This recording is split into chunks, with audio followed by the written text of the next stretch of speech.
Hey guys, tonight we're diving into one of those timeless curiosities that has crossed every wandering mind at least once. What did the Paleolithic humans, or more commonly known as cavemen, actually do all day? We often picture them grunting in dark caves, chasing mammoths, or drawing stick figures on stone walls. But what was life really like for them? Were they constantly fighting to survive? Or did they have moments of laughter, art, and even love?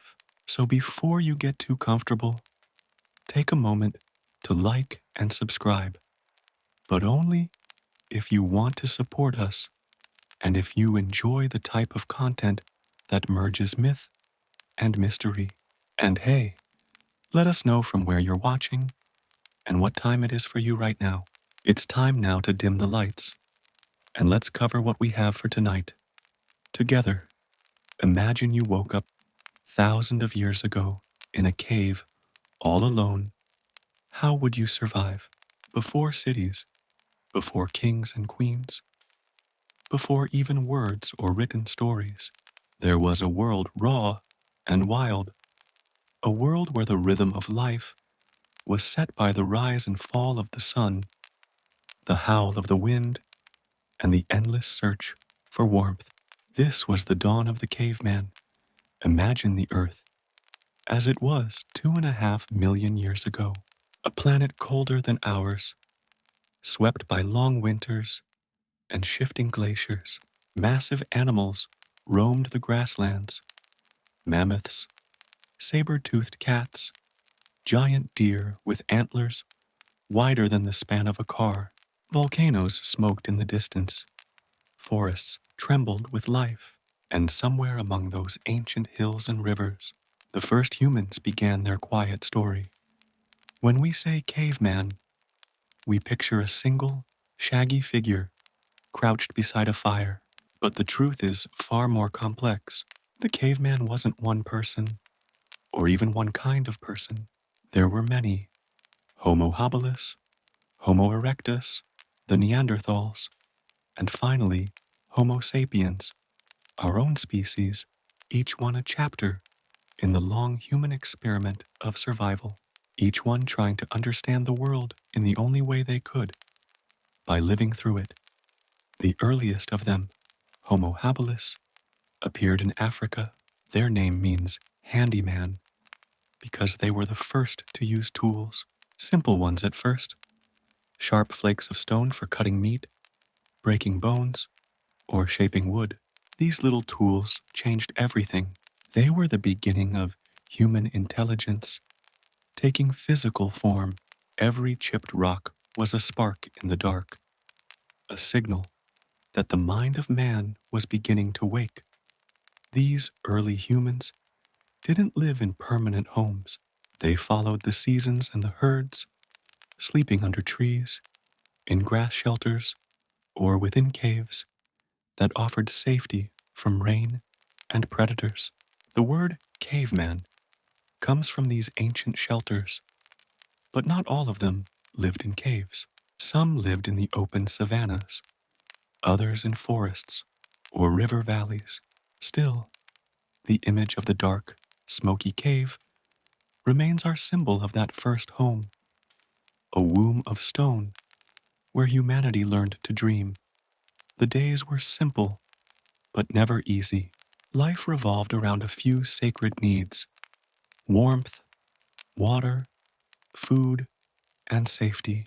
Fire had not yet been mastered by the earliest humans, and so their nights were long and terrifying. Darkness wasn't peaceful then. It was alive, filled with the sounds of predators, the rustling of unseen things, and the sharp awareness that any sound could mean danger. When lightning struck a tree and set it aflame, these early humans watched in awe and fear. That blazing light was both a mystery and a promise. One day, it would become their greatest ally.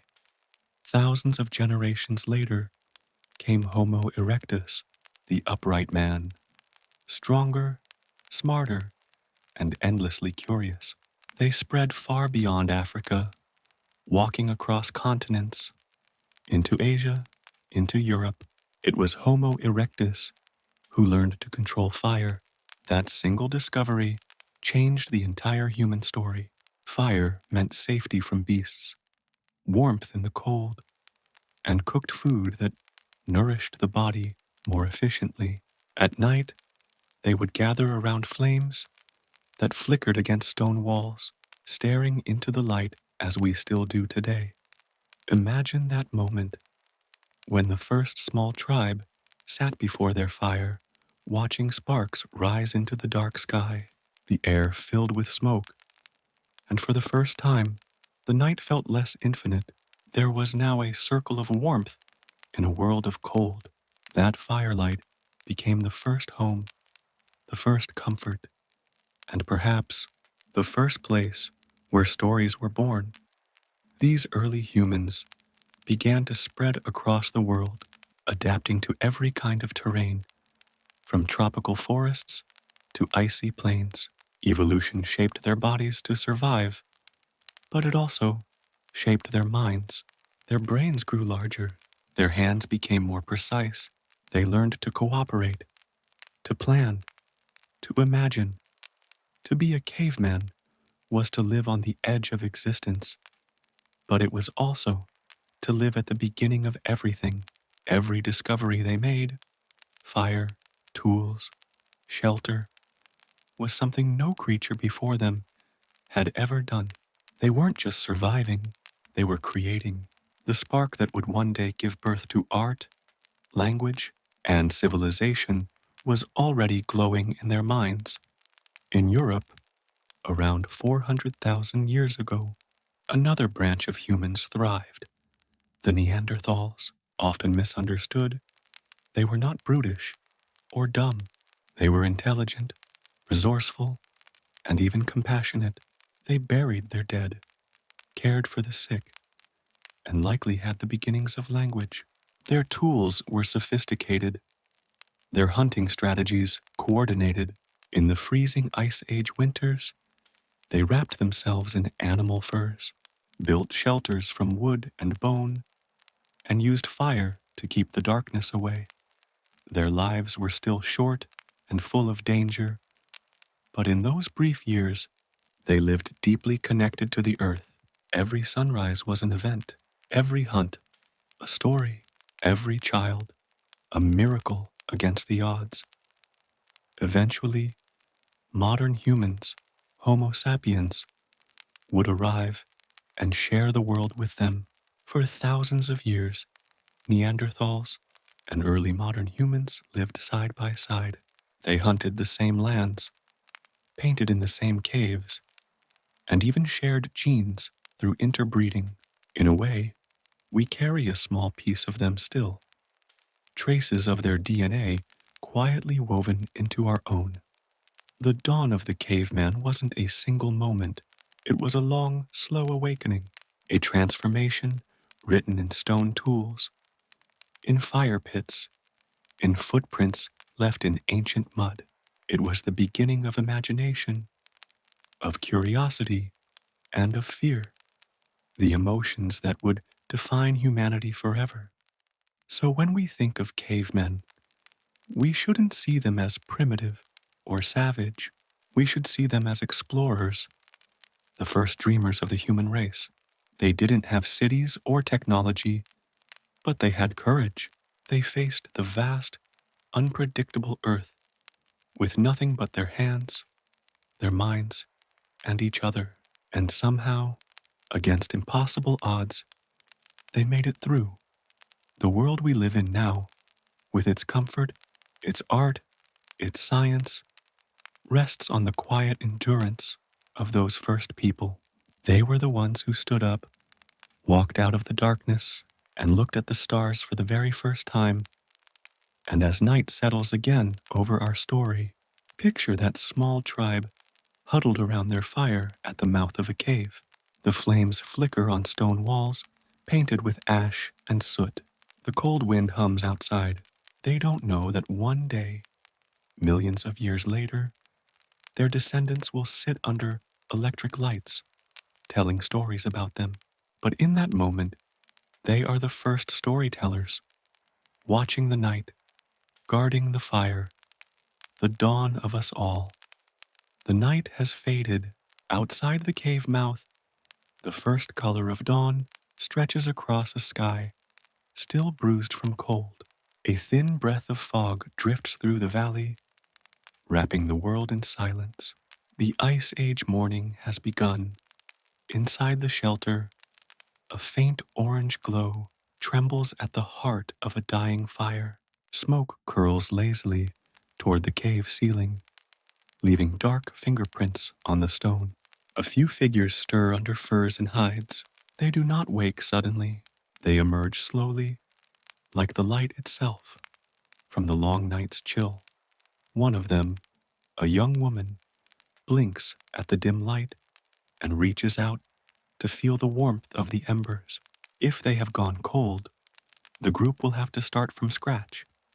No small task when the air outside can freeze fingers in minutes. But there is still life in the fire. With practiced movements, she feeds it with dry twigs saved from the day before. Sparks hiss and leap, and soon the familiar sound of crackling wood fills the quiet. The smell of smoke means safety, warmth, and continuity. It means they made it through another night. The world beyond the cave is a landscape of extremes. The ground is hard with frost. The grass glitters like glass. In the distance, herds of shaggy mammoths move slowly across the tundra, using their trunks to sweep snow aside in search of hidden chutes. Wolves follow at a distance, patient, watchful, waiting for weakness. The air carries the deep sound of ice cracking on the river. Every sound matters. Every echo could mean food or danger.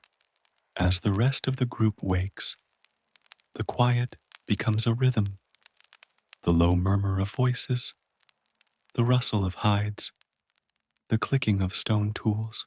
Someone checks the dried meat stored in a pouch near the fire.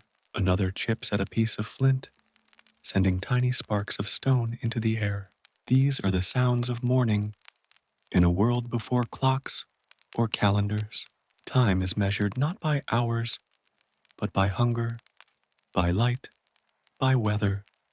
Breakfast, if it can be called that, is modest. Strips of smoked meat softened over the fire, perhaps a few roots gathered the day before. Water is melted snow, poured from a hollowed bone. Each bite is slow, practical. Food is never wasted. They eat not for pleasure, but for survival. Though sometimes, when the hunt has been good, there's a rare satisfaction, a brief reminder that life can be generous as well as cruel. When the sun finally clears the horizon, its light floods the cave entrance with a pale golden beam. For a few precious minutes, the chill retreats and color returns to the world. The children of the group creep closer to the opening, peering out at the frozen landscape. They watch their own breath fog the air and then vanish. Even at this age, they are learning to read the land, the sky, the tracks in the snow. The adults, meanwhile, prepare for the day's tasks. One group will head toward the river valley to check the traps they set yesterday. Another will search for dry wood and resin, precious fuel for the night to come. They speak little, but there's no need for words. A glance, a nod, a motion of the hand says enough. Their language is part instinct, part sound, part memory. Before leaving, they mark the path, a pile of stones, a branch angled just so, small signs that will guide them back through the maze of white. It is easy to get lost when every hill and tree wears the same coat of snow. Losing one's way can mean never returning at all. Out on the plain, the cold bites deep. Breath crystallizes on beards and eyelashes, yet they move with confidence, wrapped in furs stitched with bone needles, boots lined with grass to keep out the wet. Their tools hang from belts, stone knives, scrapers, sharpened spears. Each item has its purpose, shaped by hands that understand the grain of the world. They walk in silence, except for the crunch of snow beneath their feet. Every few moments, someone stops to listen. The senses of these early humans are sharp, sharper than ours. They can smell distant smoke, hear the movement of animals under the wind. To live here is to pay attention. Distraction is a luxury evolution cannot afford. By mid-morning, the light has grown bright, but still weak, filtered through clouds heavy with frost. The group reaches a stand of trees at the edge of the valley. Beneath the roots lies a stream, its surface thinly iced. Here, they kneel to drink, cupping water in rough hands. The youngest child laughs as the cold bites his fingers, and the sound, pure, sudden, human, startles a flock of birds from the branches above. For a brief moment, color flutters across the sky as wings catch the light, and then they are gone again, leaving only the hush of wind. Farther along the valley, the hunters inspect their traps. One holds a small hare, frozen stiff in the night. It is not much, but it is food, and food means energy. They thank the animal in a low murmur, whether it is habit, ritual, or something deeper, doesn't matter. Respect for life is a silent law here. Every creature, human or beast, is part of the same fragile equation. As midday approaches, the sun stands low, never high in these latitudes. Shadows stretch long even at noon. The group gathers on a ridge to scan the plain. In the far distance, a herd of reindeer moves like dark brushstrokes against the snow. The hunters mark their direction. Maybe not today, but soon they will follow. They will plan the approach, study the wind, carve new points for their spears. The rhythm of life is written in those herds. When they move, people move. Back at the cave, others have stayed behind. The elderly, the very young, and a woman nursing an infant swaddled in fur. She hums softly, a sound without melody, perhaps the earliest form of lullaby. Her voice mingles with the popping of the fire. Outside, snow begins to fall again, fine and steady, covering footprints, resetting the world. By the time the hunters return, the day is already dimming. In the brief window of twilight, the cold deepens and color drains away. But they have what they came for: wood, meat, and stories to tell. Around the rekindled fire, they share what they saw: gestures and sounds, painting pictures of distant herds, of fox tracks and frozen rivers. The children listen with wide eyes, absorbing knowledge the way dry grass drinks in rain. Night will come again soon. They will huddle close, watching the flames twist and breathe. Outside, the world will sleep under a blanket of snow, but inside the cave, there is warmth and light and the quiet pulse of human life enduring against the odds. For the caveman, this is an ordinary morning, one of thousands that stretch across centuries. But in the slow unfolding of days like this, something magnificent is forming. Memory, tradition, the first threads of culture. Every sunrise teaches them a little more about the earth and about themselves. When you listen closely, you can almost hear it, the faint crackle of that fire from so long ago, the breath of people who lived before history began. Their mornings were cold and hard, but also full of meaning. Each new day was a victory, each small warmth a triumph over the dark. And though the Ice Age has long melted away, the echo of those mornings still lives in us. Every time we wake and seek the light, we repeat the oldest story on Earth, the story of survival, of renewal, of the human dawn that never truly ended. Imagine a world before the matchstick, before the flick of a lighter, before even the idea that fire could be made at will. For the first humans, fire was a gift that could not easily be summoned. It had to be found, captured, and preserved. It came from the sky as lightning, or from the belly of the earth as a burning tree. To lose it was to return to darkness, to cold, to fear. In that world, the person who kept the fire alive held a responsibility almost sacred. The first firekeepers were not rulers or warriors. They were guardians of warmth, of safety, of continuity. When the rest of the group slept, they sat close to the embers, feeding the flames with slivers of wood, whispering to it as if it could hear. Perhaps, in their minds, it could. Picture the night, wind crying through the trees, frost creeping across the stones, stars sharp and countless above. Inside the cave, or beneath a rocky overhang, the fire burns low. Its glow pulses like the heartbeat of the tribe. Around it, shadows move gently, the sleeping forms of people who depend on that fragile light. If the fire goes out, they will wake to bitter cold and predators waiting beyond the darkness. The firekeeper stirs the coals with a stick, watching for the faint red that means life still hides beneath the ash.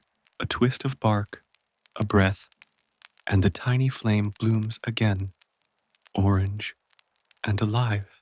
Relief washes through them. Another night saved, another dawn promised.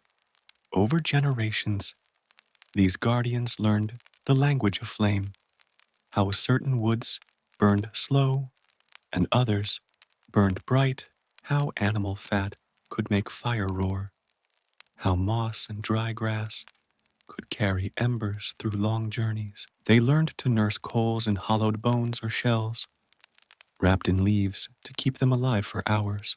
Fire, for them, was not just a tool, it was a living companion that had to be understood, respected, and never angered. When the tribe moved, someone always walked at the center of the group, carrying the fire in a bundle that smoked faintly. Every few hours, they would stop, unwrap it, and coax it to life, feeding it with kindling before hiding it again.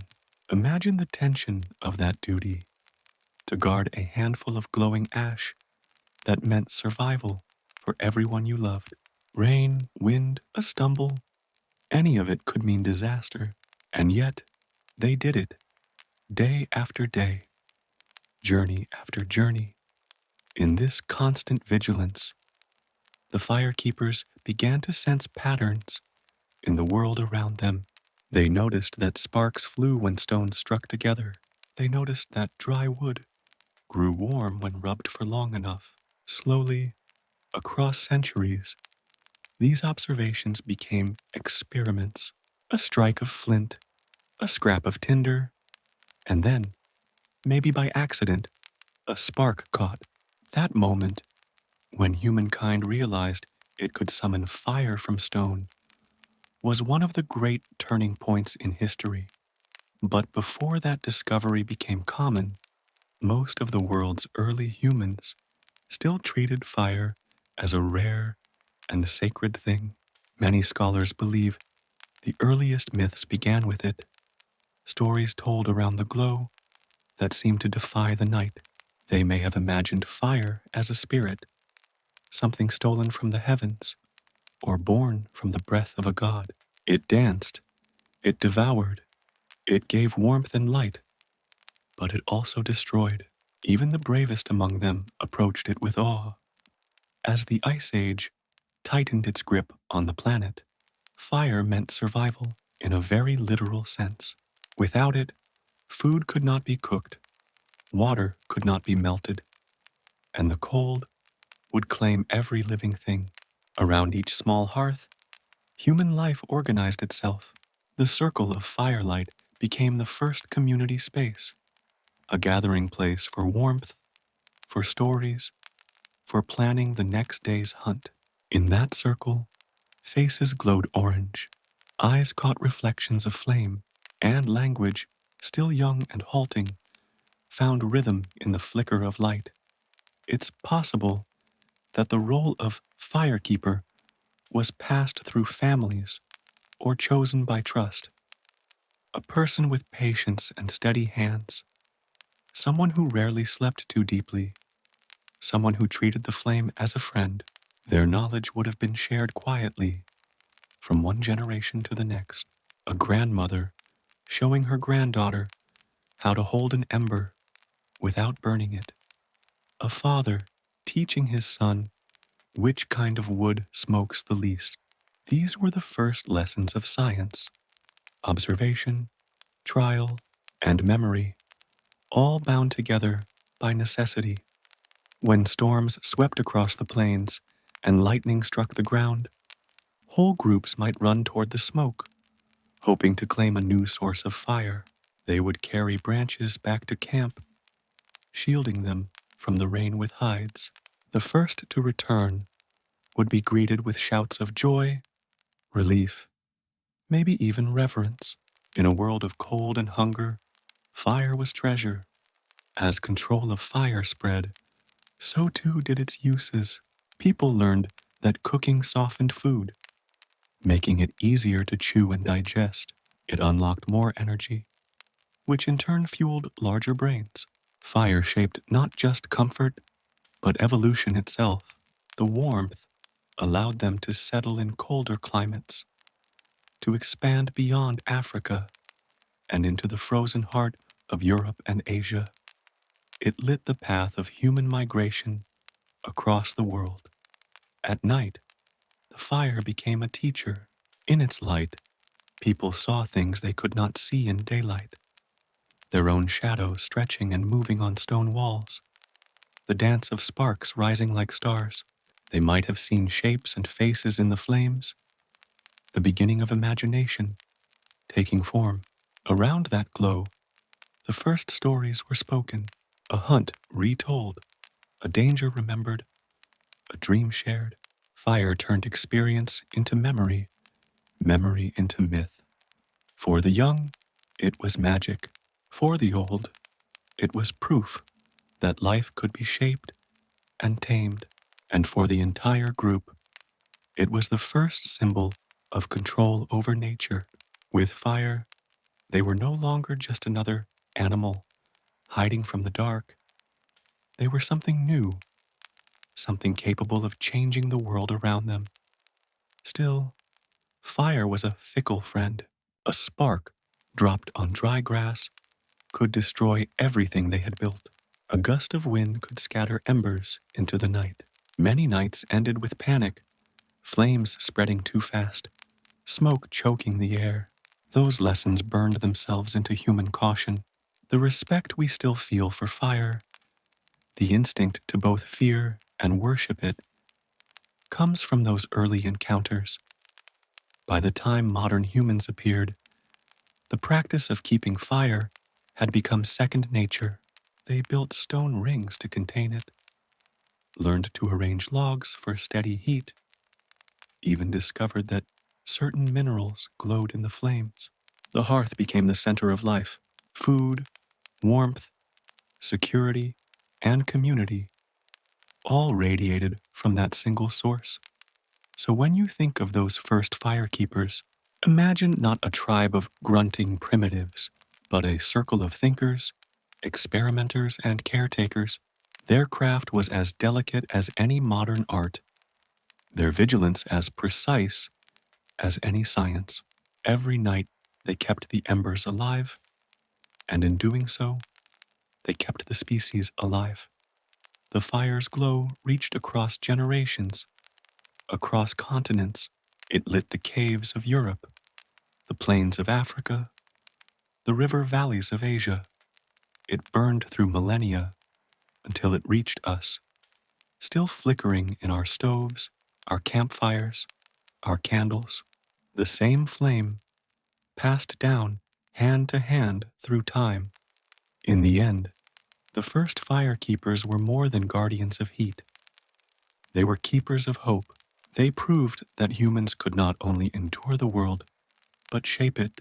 And as they sat beside their glowing hearths, watching sparks rise into the darkness, they might have felt something stir inside, a sense of wonder, a quiet pride, and perhaps the first faint thought that this small, living light would one day travel the world.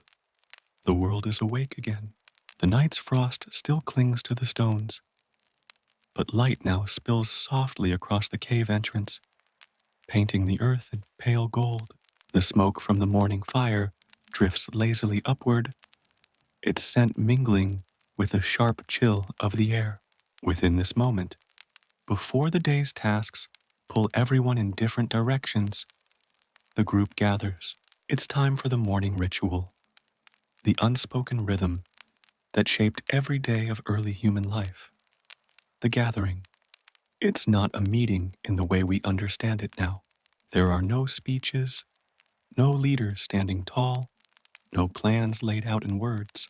It is simpler, quieter, and somehow more profound. They come together because instinct tells them that survival depends on unity. In the uncertain world of the Ice Age, a single person was nothing. Together, though, they became something powerful, a network of senses, a shared mind, a single heartbeat that could face the wilderness. The fire crackles gently at the center, glowing against the dull stone. Men, women, and children gather around it, each one wrapped in the furs of the previous season's hunts. You can hear the small sounds, the creak of leather bindings, the snap of twigs underfoot, the soft exhale of breath that clouds in the cold. Their faces are weathered, strong, but calm. These are people accustomed to the rhythm of survival, people who read the world like a book written in wind and light. The morning gathering is not idle time. It is where decisions are born, where to move today, which direction the herds were last seen, who will hunt, who will gather. Their language, still young and forming, is a mixture of gestures, grunts, and short sounds that carry meaning. A hand pointing north could mean the herds moved that way. A sharp, rhythmic click could indicate danger. Sometimes, an entire plan passes between them without a single word spoken. This form of communication, half spoken, half seen, was humanity's first teamwork, and it worked because every member was attuned to the others. Among the group, certain individuals carry special knowledge. One knows which plants heal a wound. Another can tell the weather from the shape of the clouds.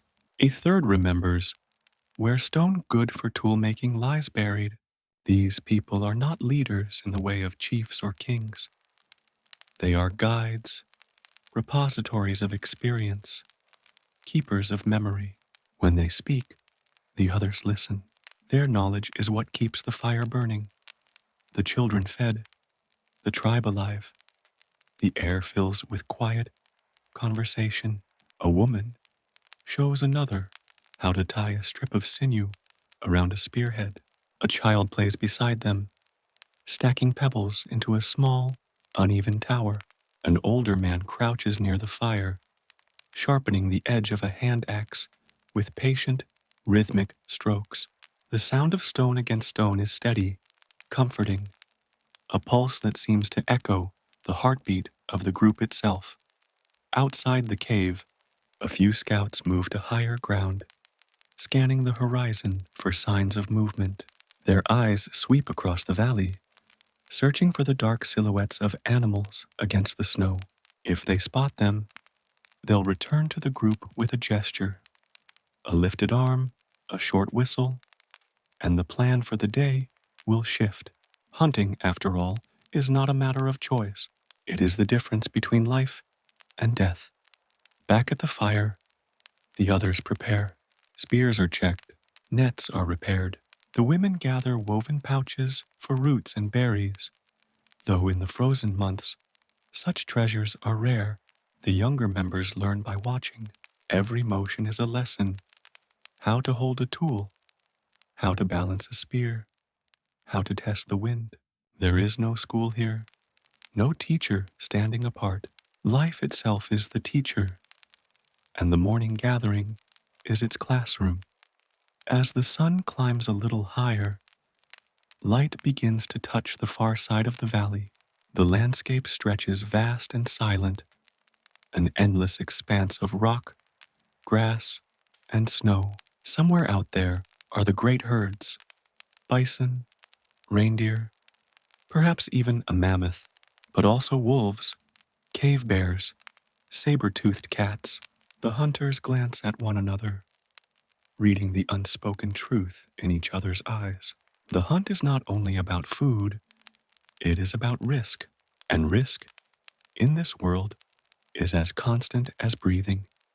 Before they set out, there is a pause, a moment of stillness that feels almost ceremonial. Some groups might have murmured to the fire, offering a piece of food or bone before leaving, as if to ask permission or luck. Whether this was faith or instinct doesn't matter. It was connection to the earth, to the fire, to each other. It was the beginning of ritual, the faint heartbeat of religion, still centuries away from forming words.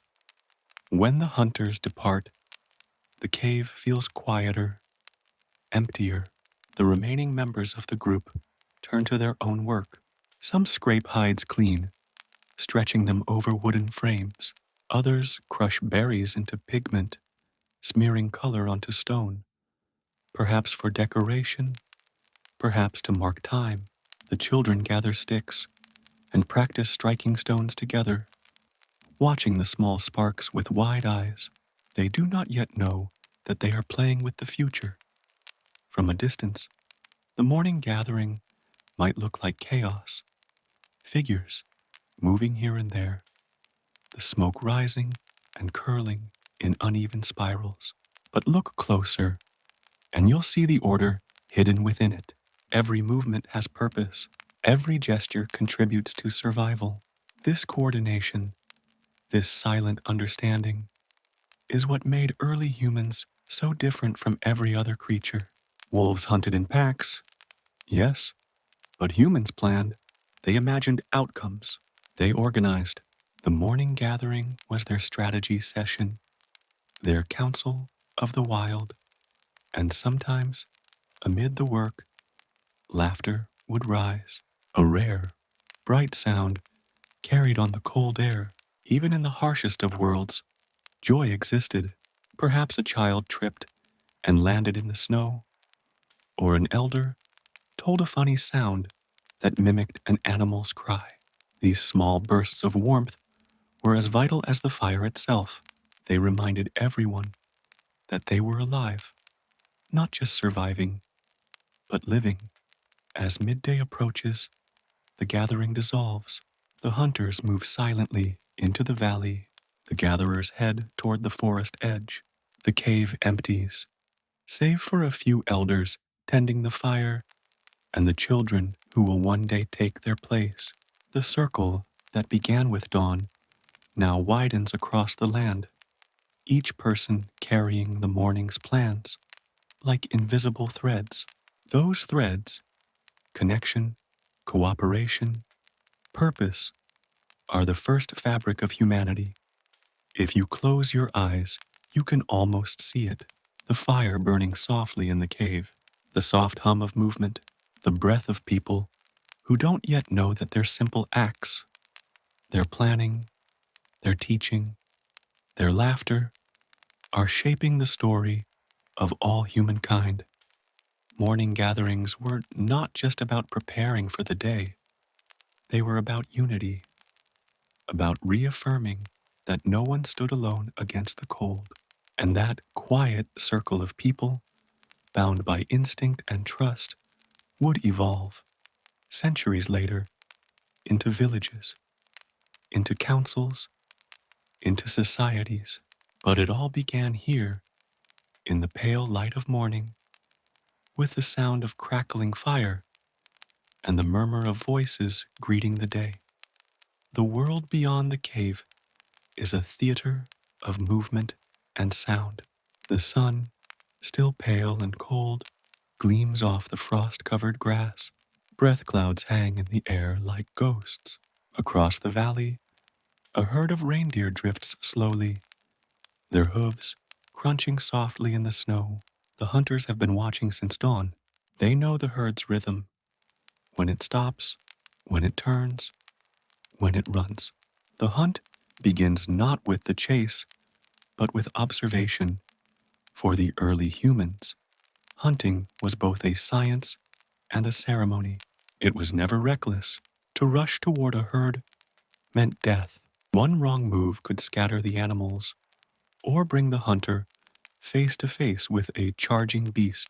Instead, they studied the land, the slope of the ground, the direction of the wind, the way the sun fell through the trees. Every sense was awake. Every nerve listened. Their weapons were simple, yet deadly. A spear of ash wood hardened in fire, tipped with stone or bone. A throwing stick shaped for balance. A sharp flint knife for the final act.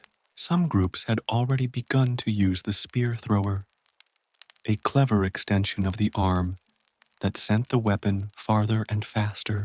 Each tool was the product of patience and intelligence. Every scratch, every groove carved into the handle had a reason. The hunters move low, almost silent, blending with the landscape. Their bodies are wrapped in hides that smell of smoke and earth. One steps forward, testing the ground with his spear. The snow here is thin. Their footprints will not sink deeply. Good. They circle downwind, for the reindeer can smell danger long before they see it. The leader raises his hand, and they freeze. Ahead, the herd grazes near a cluster of low birch trees. The animal's ears twitch. One lifts its head, sniffing. The hunters wait, hearts pounding in quiet unison. Then, movement. A signal passed from one pair of eyes to the next. A single nod, and the ambush begins. They rush forward in bursts, not running but gliding, their steps timed with the noise of the wind. When they are close enough, the first spear flies. It cuts the air with a soft whistle, striking deep into the flank of a reindeer. The animal cries out. The herd erupts, snow exploding under pounding hooves. Chaos fills the valley. The hunt is a storm of sound and motion, but beneath it lies coordination. Each hunter knows his role. Two drive the herd toward the ridge, where others wait hidden behind rocks. The reindeer turn, trapped between hunters and cliff. Another spear, then another. One animal falls, and instantly the focus changes. From chase to caution. A wounded beast is dangerous. Its antlers can kill as swiftly as any predator's claws. They approach slowly, their voices low, steady, respectful. The final blow is quick, merciful. Silence returns. The herd disappears into the distance, leaving only the steaming breath of the fallen animal hanging in the cold air. For a long moment, no one speaks. The hunters stand around the body, breathing heavily, eyes wide, with a mixture of exhaustion and awe. They know what this means.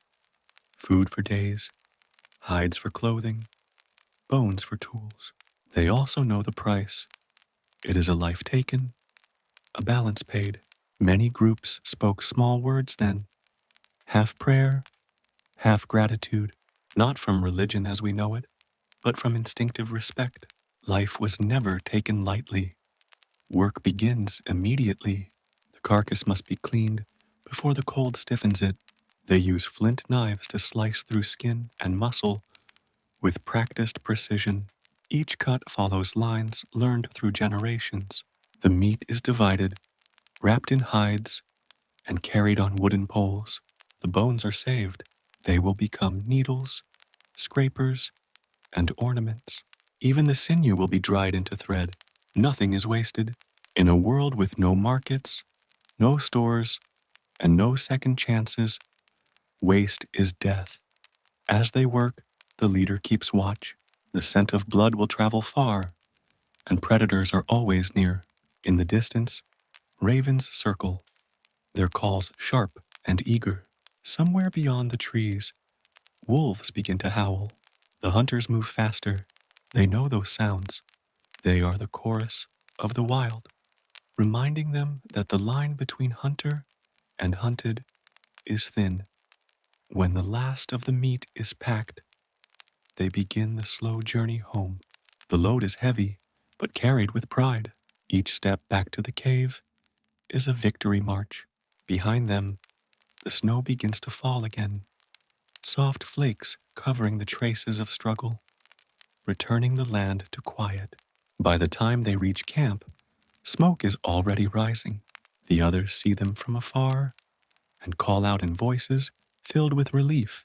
The hunters have returned, and with them, life. Inside the cave, the fire crackles brighter now, fed by fresh wood and hope. The smell of cooking meat fills the air, a rich, smoky scent that means survival. The children crowd closer, eyes wide as the story of the hunt unfolds. The hunters demonstrate how they moved, how they trapped the herd. Every gesture is a lesson. The young ones mimic the throws, laughing softly, imagining their future roles.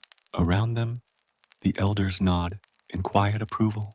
This is how knowledge travels, not in books or scrolls, but in memory, motion, and story. Later, when the meal is shared, it is more than food. It is communion. Each person receives a portion according to need. Children first, then elders, then the rest. In the flicker of firelight, faces glow with satisfaction. The warmth of meat in the stomach, the safety of the cave, the laughter of companions. These are rare luxuries in the Ice Age world. And when the night grows deeper, the hunters sit together, sharpening their tools, speaking softly. They analyze the hunt, noting what went right and what could be better. They are scientists without knowing it, improving their craft through observation and repetition. Tomorrow, the cycle will begin again, tracking, stalking, striking. But tonight, they rest. Their bodies ache, but their hearts are full. Over thousands of years, the hunt shaped humanity. It forged cooperation, strategy, and courage. It taught early humans to understand the landscape, the behavior of animals, and the laws of cause and effect. It honed their senses, strengthened their bodies, and bound their communities together. Even long after farming replaced the chase, the spirit of the hunter remained, written into our muscles, our instincts, our stories. And so, when you imagine the cavemen of the distant past, don't see them as savages roaring across the plains. See them as thinkers, planners, and craftsmen. Their spears were extensions of their will, their hunts, masterpieces of patience and coordination. They were not merely taking life, they were weaving themselves into the eternal rhythm of it. As the fire in their cave burns low and the sound of the wind returns outside, one of them looks into the flames. The reflection of the hunt flickers there. The rush, the danger, the triumph. He does not know that thousands of generations later, his descendants will still feel the echo of that chase, the thrill of focus, the heartbeat of pursuit. He only knows that tonight his people will sleep fed and warm. The great predators of the world kept at bay for one more night. When the hunters set out toward the open plains, the others remain behind, quietly beginning the second half of survival's eternal rhythm. Hunting brought the meat, but gathering brought everything else. The forest, the riverbank, the hillsides, they were the living pantry of the prehistoric world. Every plant, every root, every nut or berry was a puzzle piece in the great game of endurance. And to play it well, you had to know the language of the land. Foraging was not random wandering, it was memory, generations of knowledge woven into instinct. The older women of the group were often its greatest keepers. They remembered which plants healed a wound, which poisoned a careless hand, and which would fill a hungry stomach. They knew when the berries turned sweet, when the mushrooms rose after rain, when the seeds fell heavy to the ground. The younger ones followed them, watching, learning, repeating the gestures, until they too became fluent in the forest's quiet speech. The day for foraging begins gently. The air is crisp but kind. The sun filters through the trees, casting patterns of gold across the forest floor. A small group moves silently, carrying woven baskets made from reeds and strips of bark. Their feet make almost no sound on the soft earth. Every few steps, one bends to examine a plant, testing its scent or taste with practiced caution. A nod, a hum of satisfaction, and the basket fills a little more. Roots of cattail from the marsh, tubers from the soft soil near the river, clusters of berries that glisten like tiny jewels. The world, harsh and wild, still offers gifts. If you know how to ask for them, they move slowly, stopping often. Foraging is not a race, but a rhythm, a way of moving that matches the heartbeat of nature itself. Each plant tells a story. Some are generous and abundant, others rare and delicate. The foragers never take too much from one spot. The older ones teach the young, leave enough for the earth to heal, enough for tomorrow. Even in this ancient time, long before the idea of conservation, the balance was understood. You do not take without giving space for life to continue. Sometimes, fire became a bridge to the unknown. Humans observed its interaction with other elements: wood, stone, resin, even ice.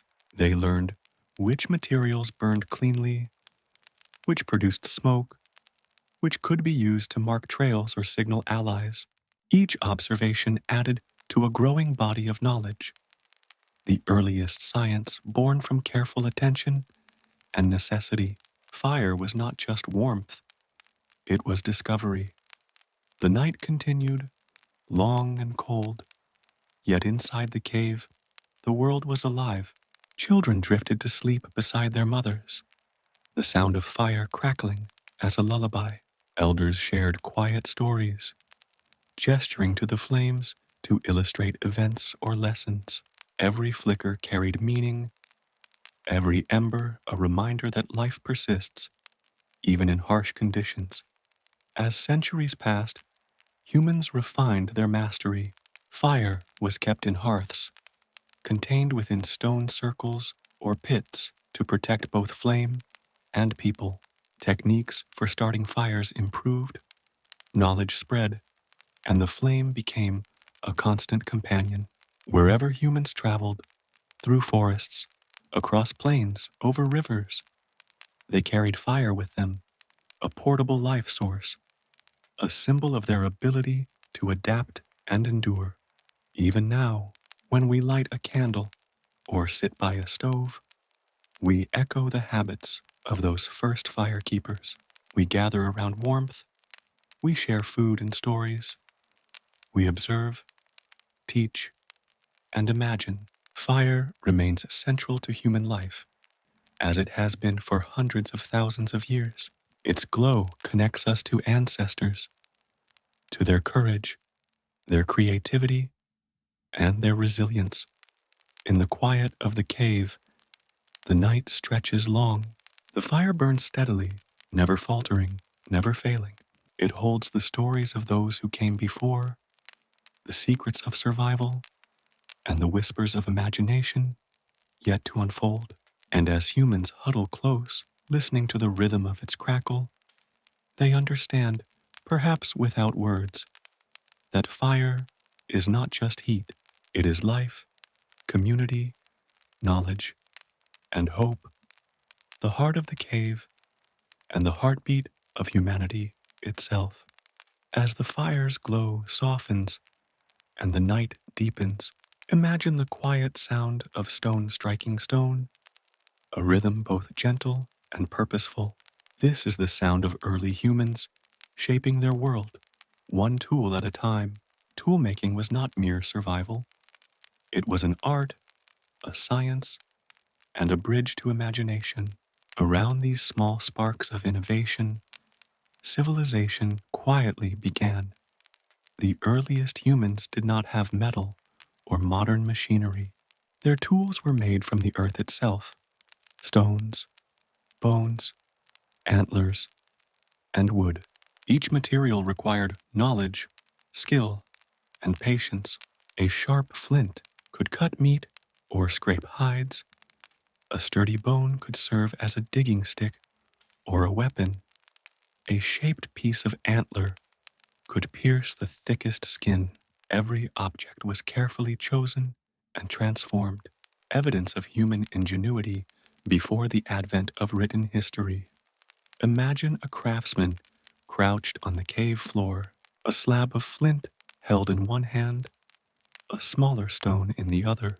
With precise, rhythmic strikes, tiny flakes chip away from the larger rock, each one creating a sharp edge.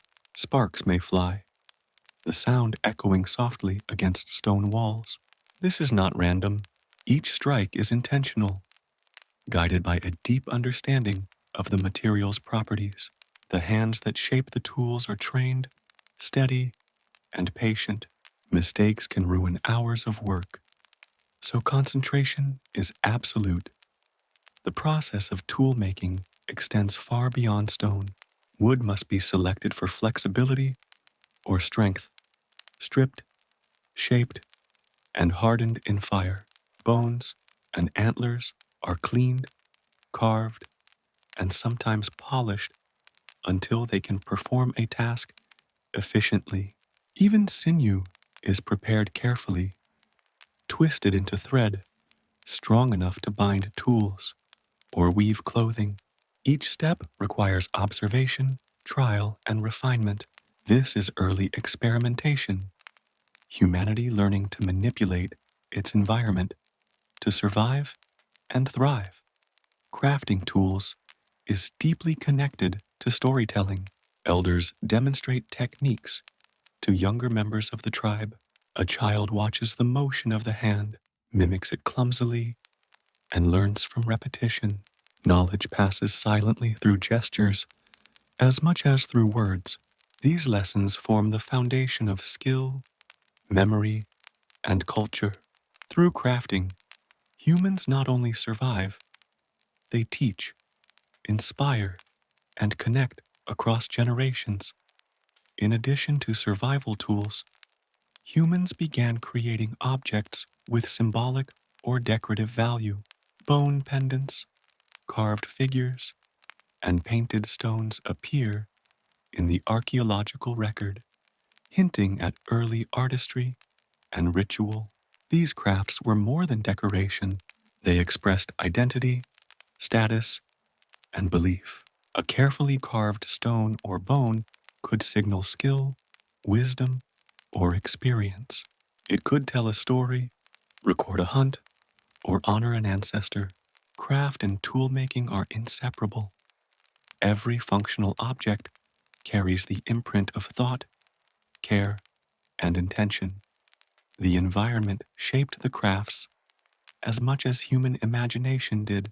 The type of stone available determined the sharpness of blades. The thickness of hide dictated the need for sewing tools. The variety of animals inspired weapons of different designs. In colder climates, tools for scraping hides, chopping wood, or breaking ice were essential. In warmer forests, tools for digging roots, climbing trees, or processing plants were equally vital. Toolmaking was adaptive, a response to the constant negotiation between human needs and the challenges of the world. Imagine a group seated near the fire, working quietly. Sparks fly from flint as someone shapes a blade. Beside them, another hammers a piece of bone into a scraper. A child holds a small stone, testing its weight and texture. The air is filled with the soft sounds of creation, tapping, scratching, scraping. No one rushes. Each piece, each motion is deliberate. This is the heartbeat of human ingenuity, the first laboratory of creativity. Toolmaking also encouraged collaboration.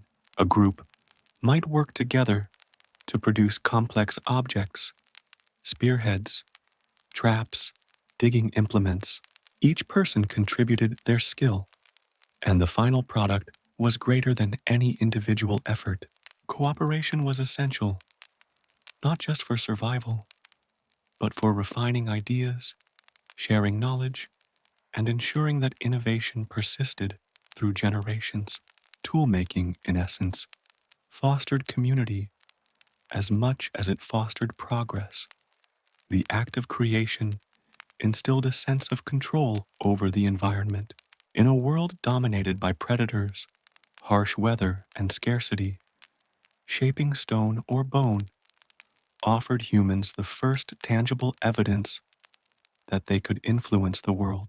Each successful tool was a small victory against chaos, a proof that human ingenuity could extend survival, comfort, and even joy.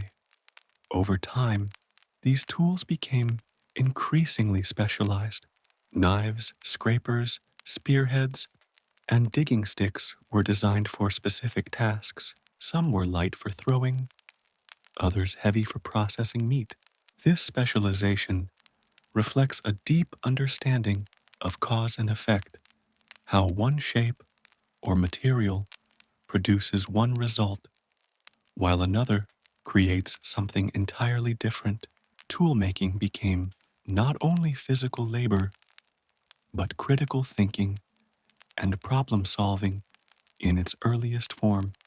Artistry intertwined with utility. Early humans carved intricate patterns on handles, etched symbolic designs, or painted pigments on stones and bones. The line between function and art blurred.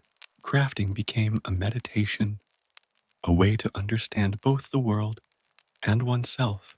The repetition of motion, the strike of stone, the smoothing of a bone, the twisting of sinew, calmed the mind even as it sharpened the body. Toolmaking was practical, yes, but it was also profoundly human. Night deepens, and the cave is quiet, except for the low, steady crackle of the fire and the soft tap of flint against stone. Around the hearth, humans shape the world.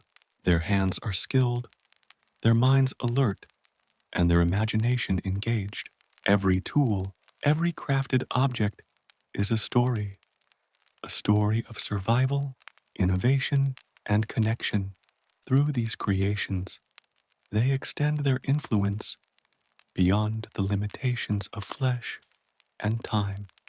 The mastery of tools allowed early humans to thrive in landscapes that would otherwise be uninhabitable. Hunting became more efficient, cooking safer, clothing more protective, and shelter more secure. Tools bridged the gap between the human body and the wild, allowing people to navigate, manipulate, and endure in ways that no other species could. As dawn nears and the night stretches toward morning, imagine the cave walls lined with tools of every kind: sharp blades, polished bones, carved handles, woven bindings. Each one represents hours of attention, observation, and careful hands.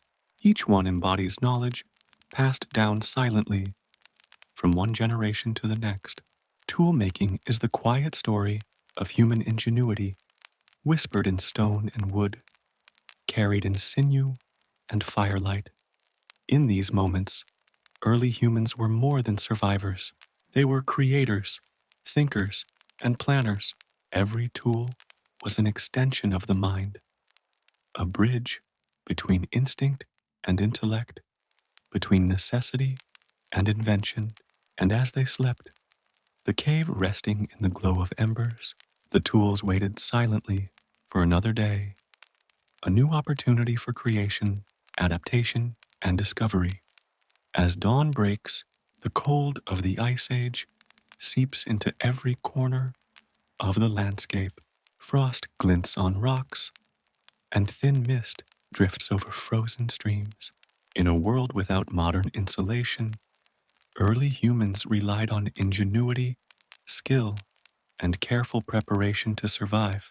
Clothing and shelter were not mere conveniences, they were lifelines. They protected bodies from freezing temperatures, storms, and biting winds, and allowed humans to explore landscapes that would otherwise have been uninhabitable. Sometimes, fire became a bridge to the unknown. Humans observed its interaction with other elements: wood, stone, resin, even ice. They learned which materials burned cleanly, which produced smoke, which could be used to mark trails or signal allies. Each observation added to a growing body of knowledge, the earliest science, born from careful attention and necessity.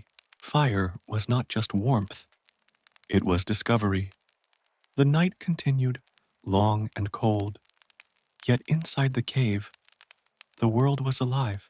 Children drifted to sleep beside their mothers, the sound of fire crackling as a lullaby. Elders shared quiet stories, gesturing to the flames to illustrate events or lessons.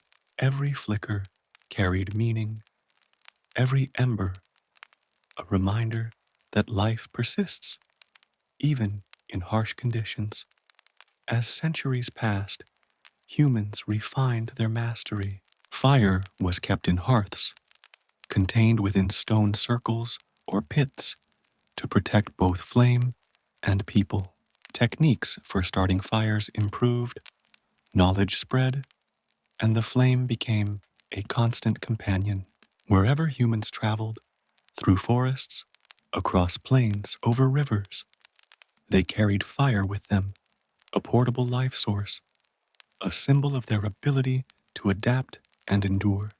Even now, when we light a candle or sit by a stove, we echo the habits of those first firekeepers. We gather around warmth, we share food and stories, we observe, teach, and imagine. Fire remains central to human life, as it has been for hundreds of thousands of years. Its glow connects us to ancestors, to their courage, their creativity, and their resilience. In the quiet of the cave, the night stretches long. The fire burns steadily, never faltering, never failing. It holds the stories of those who came before, the secrets of survival, and the whispers of imagination yet to unfold. And as humans huddle close, listening to the rhythm of its crackle, they understand, perhaps without words, that fire is not just heat. It is life, community, knowledge, and hope, the heart of the cave, and the heartbeat of humanity itself. As the fire's glow softens and the night deepens, imagine the quiet sound of stone striking stone, a rhythm both gentle and purposeful. This is the sound of early humans shaping their world. one tool at a time. Toolmaking was not mere survival, it was an art, a science, and a bridge to imagination. Around these small sparks of innovation, civilization quietly began. The earliest humans did not have metal or modern machinery. Their tools were made from the earth itself: stones, bones, antlers, and wood. Each material required knowledge, skill, and patience. A sharp flint could cut meat or scrape hides. A sturdy bone could serve as a digging stick or a weapon. A shaped piece of antler could pierce the thickest skin. Every object was carefully chosen and transformed, evidence of human ingenuity before the advent of written history. Imagine a craftsman crouched on the cave floor, a slab of flint held in one hand, a smaller stone in the other. With precise, rhythmic strikes, tiny flakes chip away from the larger rock, each one creating a sharp edge. Sparks may fly, the sound echoing softly against stone walls. This is not random. Each strike is intentional, guided by a deep understanding of the material's properties. The hands that shape the tools are trained, steady, and patient. Mistakes can ruin hours of work, so concentration is absolute. The process of tool making extends far beyond stone. Wood must be selected for flexibility or strength, stripped, shaped, and hardened in fire. Bones and antlers are cleaned, carved, and sometimes polished until they can perform a task efficiently. Even sinew is prepared carefully, twisted into thread strong enough to bind tools or weave clothing. Each step requires observation, trial, and refinement. This is early experimentation, humanity learning to manipulate its environment to survive and thrive. Crafting tools is deeply connected to storytelling. Elders demonstrate techniques to younger members of the tribe. A child watches the motion of the hand, mimics it clumsily, and learns from repetition. Knowledge passes silently through gestures as much as through words. These lessons form the foundation of skill, memory, and culture. Through crafting, humans not only survive, they teach, inspire, and connect across generations. In addition to survival tools, humans began creating objects with symbolic or decorative value. Bone pendants, carved figures, and painted stones appear in the archaeological record, hinting at early artistry and ritual. These crafts were more than decoration. They expressed identity, status, and belief. A carefully carved stone or bone could signal skill, wisdom, or experience. It could tell a story, record a hunt, or honor an ancestor. Craft and tool making are inseparable. Every functional object carries the imprint of thought, care, and intention. The environment shaped the crafts as much as human imagination did. The type of stone available determined the sharpness of blades. The thickness of hide dictated the need for sewing tools. The variety of animals inspired weapons of different designs. In colder climates, tools for scraping hides, chopping wood, or breaking ice were essential. In warmer forests, tools for digging roots, climbing trees, or processing plants were equally vital. Tool making was adaptive, a response to the constant negotiation between human needs and the challenges of the world. Imagine a group seated near the fire, working quietly. Sparks fly from flint as someone shapes a blade. Beside them, another hammers a piece of bone into a scraper. A child holds a small stone, testing its weight and texture. The air is filled with the soft sounds of creation, tapping, scratching, scraping. No one rushes. Each piece, each motion is deliberate. This is the heartbeat of human ingenuity, the first laboratory of creativity. Toolmaking also encouraged collaboration. A group might work together to produce complex objects, spearheads, traps, digging implements. Each person contributed their skill, and the final product was greater than any individual effort.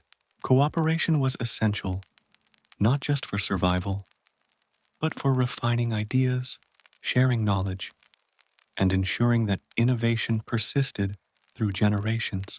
Toolmaking, in essence, fostered community as much as it fostered progress. The act of creation instilled a sense of control over the environment. In a world dominated by predators, harsh weather, and scarcity, shaping stone or bone offered humans the first tangible evidence that they could influence the world. Each successful tool was a small victory against chaos, a proof that human ingenuity could extend survival, comfort, and even joy. Over time, these tools became increasingly specialized. Knives, scrapers, spearheads, and digging sticks were designed for specific tasks. Some were light for throwing, others heavy for processing meat. This specialization reflects a deep understanding of cause and effect, how one shape or material produces one result, while another creates something entirely different. Toolmaking became not only physical labor, but critical thinking and problem solving in its earliest form. Artistry intertwined with utility. Early humans carved intricate patterns on handles, etched symbolic designs, or painted pigments on stones and bones. The line between function and art blurred. Crafting became a meditation, a way to understand both the world and oneself. The repetition of motion, the strike of stone, the smoothing of a bone, the twisting of sinew, calmed the mind even as it sharpened the body. Toolmaking was practical, yes, but it was also profoundly human.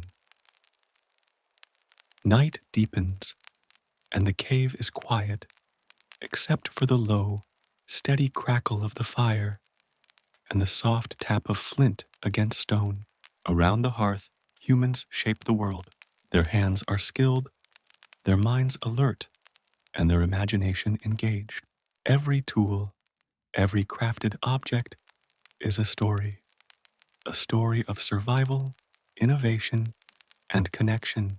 Through these creations, they extend their influence beyond the limitations of flesh and time.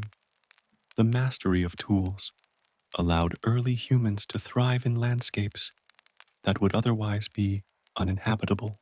Hunting became more efficient, cooking safer, clothing more protective, and shelter more secure.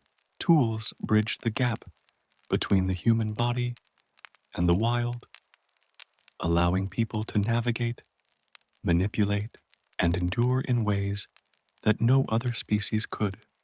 As dawn nears and the night stretches toward morning, imagine the cave walls lined with tools of every kind: sharp blades, polished bones, carved handles, woven bindings. Each one represents hours of attention, observation, and careful hands. Each one embodies knowledge passed down silently from one generation to the next. Toolmaking is the quiet story of human ingenuity, whispered in stone and wood, carried in sinew and firelight. In these moments, early humans were more than survivors. They were creators, thinkers, and planners. Every tool was an extension of the mind, a bridge between instinct and intellect, between necessity and invention. And as they slept, The cave resting in the glow of embers, the tools waited silently for another day, a new opportunity for creation, adaptation, and discovery. As dawn breaks, the cold of the Ice Age seeps into every corner of the landscape. Frost glints on rocks, and thin mist drifts over frozen streams. In a world without modern insulation, early humans relied on ingenuity, skill, and careful preparation to survive. Clothing and shelter were not mere conveniences, they were lifelines. They protected bodies from freezing temperatures, storms, and biting winds, and allowed humans to explore landscapes that would otherwise have been uninhabitable. Clothing began with necessity. Animal hides, fur, and leather were the earliest fabrics, gathered from successful hunts. Each pelt had to be cleaned, stretched, and softened using tools, water, and often fire. The process was long and precise. Raw hides were tough, brittle, and nearly impossible to wear until they were treated carefully, scraping with flint knives, rubbing with fat, and repeated folding and stretching transformed them into flexible coverings suitable for warmth and mobility. Furs and hides were more than protection. They were carefully adapted to climate. In colder regions, thick hides from mammoths or bison insulated against frost. In temperate areas, lighter skins offered flexibility while still guarding against chill. Layers were common, a base layer of softer fur worn close to the skin and a thicker outer layer for wind and rain. Clothing was customized for each person, designed not only for survival, but for movement, hunting, and daily tasks. Fastening was another innovation. Early humans discovered how to use sinew, strips of hide, or simple bone pins to secure clothing. A cloak draped over shoulders, bound with a strip of leather, became more than warmth. It became armor against the elements. These fastenings were simple yet effective, a quiet testament to observation and problem solving. Even the youngest members of the group learned to tie knots and secure layers properly, knowledge essential for surviving harsh winters. Shelter, too, was a critical part of life. Natural caves were the first and most dependable form of housing, offering protection from predators, wind, and precipitation. The cave walls shielded the group, while the fire at the center provided warmth and light. But caves were not always available, and in open plains or forested areas, humans had to construct dwellings from the materials at hand. Branches, hides, bones, and grasses were woven together to form structures that could withstand wind and snow. The construction of shelters was often a communal effort. Adults and older children worked together, placing large branches to form a frame, layering hides for insulation, and securing the structure with cords or sinew. Every aspect of the design was informed by experience: the angle of the roof to shed rain, the placement of openings for smoke and airflow, the thickness of walls for warmth. These shelters were not permanent homes. They were adaptable, transportable, and carefully planned to meet the immediate needs of the group. Inside shelters, humans organized their living space with careful thought. Sleeping areas were raised using furs, grass, or layers of hides to avoid the cold and damp of the ground. Tools and weapons were stored near the walls for easy access. Fires, when possible, were built in safe areas, often surrounded by stones to contain embers. This organization was essential. In the dark, Cold nights, a well-maintained shelter meant survival. Disorder meant risk. Clothing and shelter were intimately connected with daily routines. Before dawn, garments were adjusted, fires stoked, and shelters checked for drafts or weaknesses. Throughout the day, clothing was maintained, hides cleaned, patched, or reinforced. At night, the shelter became a sanctuary, a place to rest, share food, and preserve warmth. The fire flickered on walls lined with hides, creating a cocoon of light, heat, and safety that allowed the group to sleep despite the world beyond their cave or hut. The ingenuity extended further. Clothing could be decorated or patterned using pigments or engraved designs. These markings may have indicated identity, status, or affiliation. Shelter interiors sometimes featured decorations, painted stones, or carved objects, which were functional yet also expressive. Even in the most practical items, humans found ways to imprint meaning, comfort, or beauty. Survival and creativity intertwined seamlessly.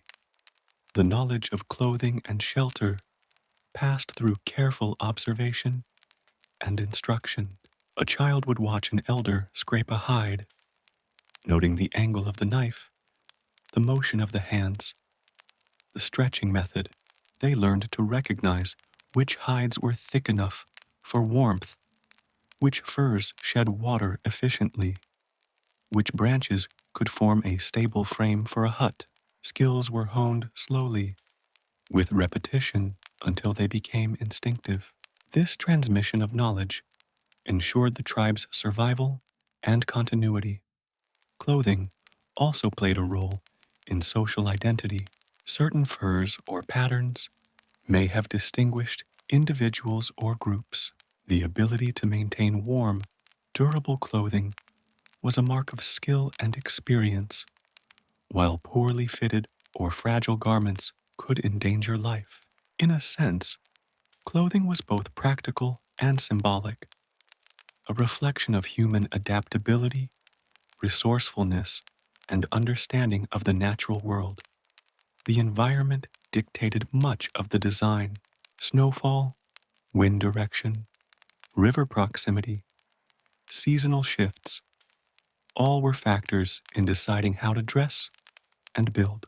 Humans observed carefully, adjusting techniques to maximize protection.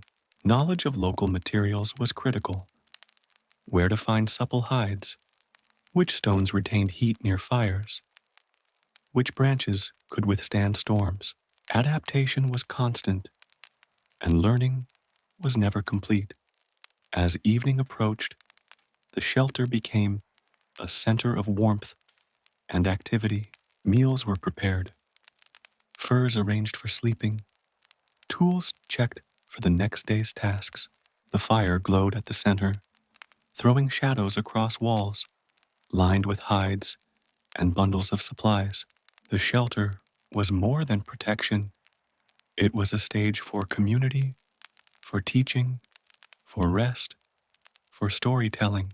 Here, humans learned, laughed, and rested, surrounded by the fruits of their labor and ingenuity.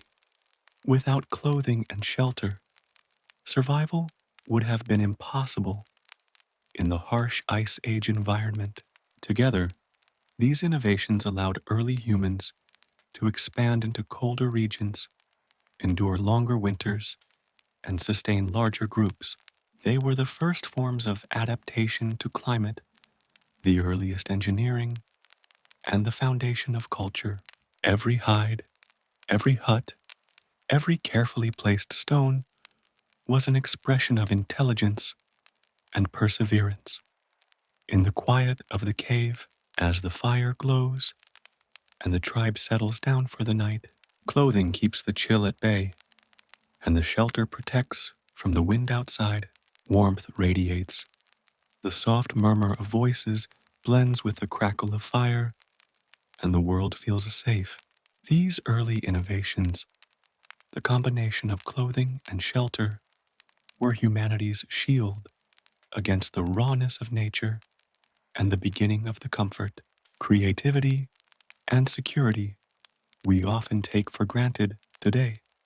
As the fire casts flickering shadows across the cave walls and the group settles into their routines, another essential thread of early human life unfolds quietly: communication, words, gestures, sounds. These were the tools as vital as flint knives and spears, shaping relationships, cooperation, and the very survival of the tribe.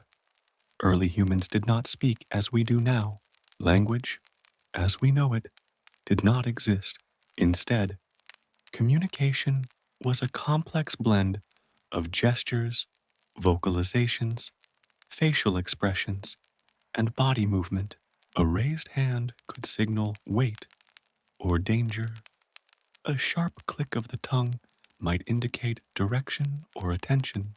A low hum could soothe a child or indicate a familiar path. Even without words, every action carried meaning, understood by all within the group.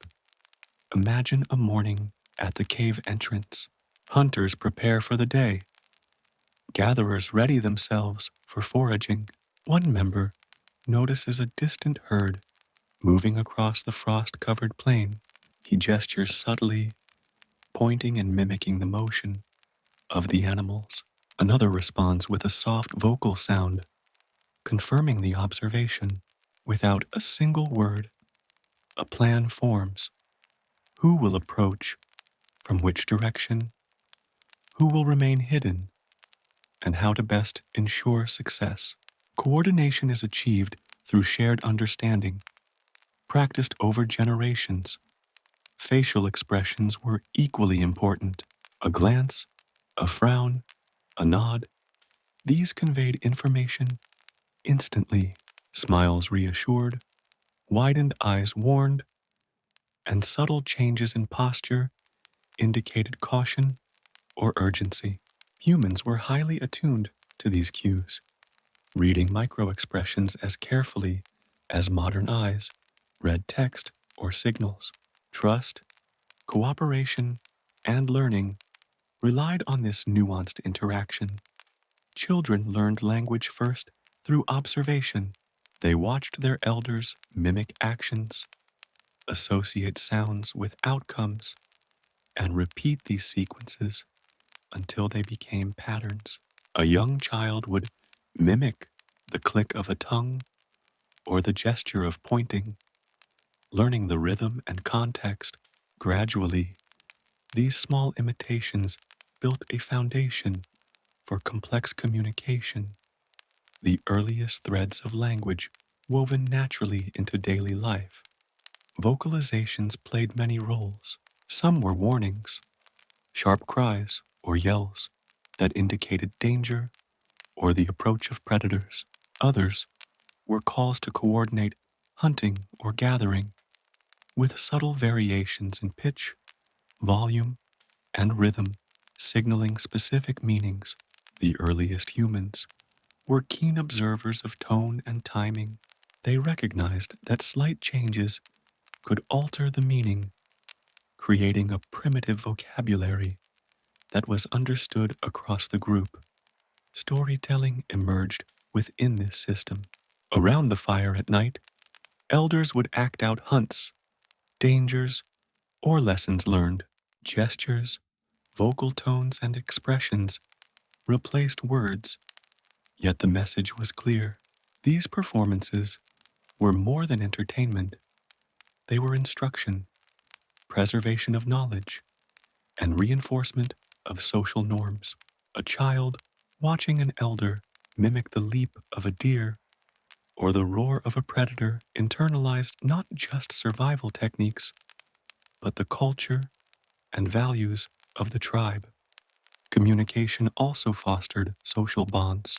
Mutual understanding created trust, and trust enabled cooperation. Without it, hunting parties could fail, Foraging could become dangerous, and conflicts could arise. The subtleties of early communication, tone, gesture, attention, ensured the group functioned as a cohesive unit. It was the glue that held early communities together in a world of uncertainty. Rituals and signals began to develop alongside basic communication. A rhythmic clap or stomp could signify celebration or the marking of an event. A repeated pattern of gestures could indicate the start of a hunt or the approach of a feast. These early signals were precursors to symbolic thought, creating shared understanding across time and space within the group. Humans were not just surviving, they were beginning to structure experience and knowledge in repeatable, teachable ways. Language and communication were also crucial for toolmaking and craft. When shaping flint or weaving hides, gestures, expressions, and vocal signals guided apprentices. Hold steady, a gesture might indicate. Strike here, a motion could show. Watch the spark, a soft sound could warn. Through this system, skills were preserved and passed down accurately. The survival of the group depended on these early lessons in teaching and understanding. Even play was a form of communication. Children would mimic hunting, foraging, and fire keeping, using sounds and gestures to imitate adults. Through play, they explored cause and effect, learned social rules, and practiced coordination. These activities reinforced early language skills, creating a feedback loop where observation, imitation, and experimentation nurtured both intelligence and community cohesion. Environmental observation enhanced communication. Humans learned to associate sounds with events in the natural world. The crack of a branch might indicate a large animal's movement. The ripple of water might suggest fish or beavers nearby. Birds' calls could signal predators or food sources.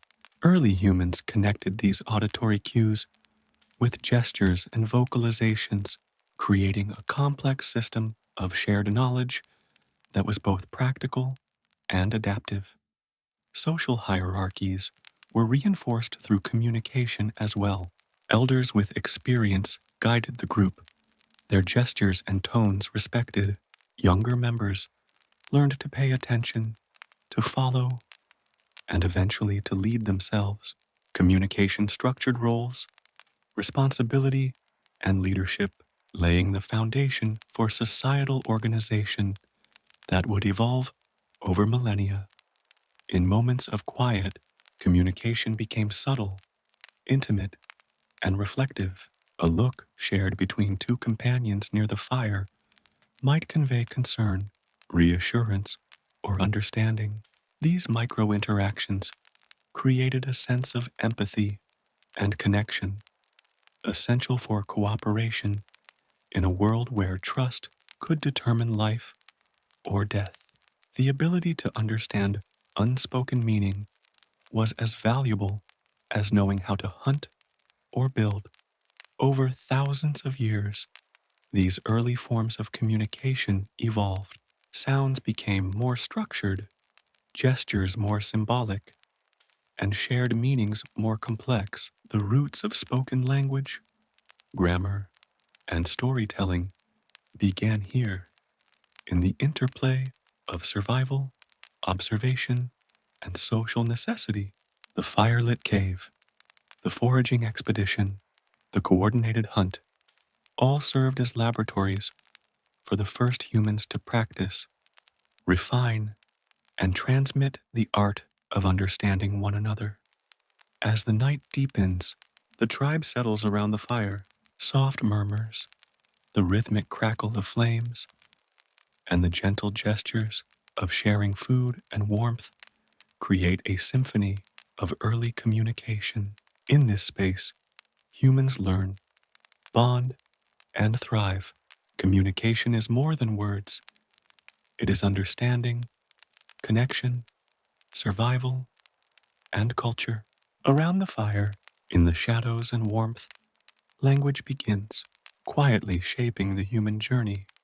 As night falls over the Ice Age landscape and the fire crackles softly in the cave, another quiet, extraordinary human activity takes place: art.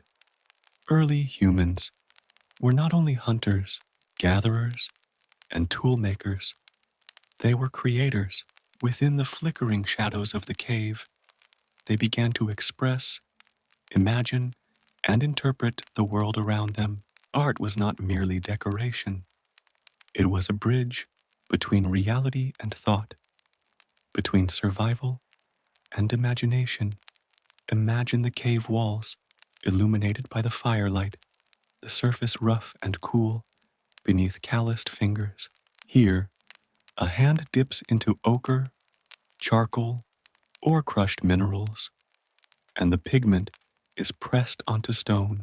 A line appears, a curve, a jagged shape, perhaps the outline of an animal observed in the forest, or a symbolic representation of a hunt. Each mark is deliberate, each stroke carries meaning. These are the first whispers of human creativity, etched not for commerce or reward, but for understanding, connection, and memory. Animals dominate early cave art. Mammoths, reindeer, bison, and horses are painted with astonishing accuracy. Early humans studied their movements, muscles, and postures. Some figures capture motion: the gallop of a deer, the swing of a tail, the arch of antlers.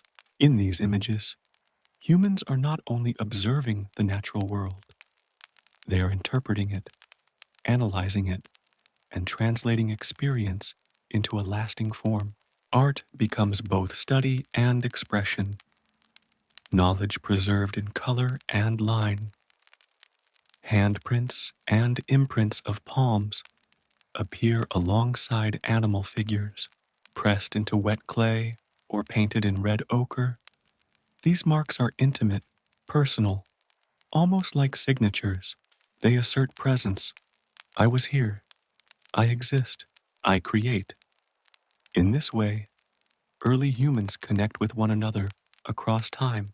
These simple imprints are echoes of identity, belonging, and awareness, primitive, yet profoundly human. Sculpture emerges as well.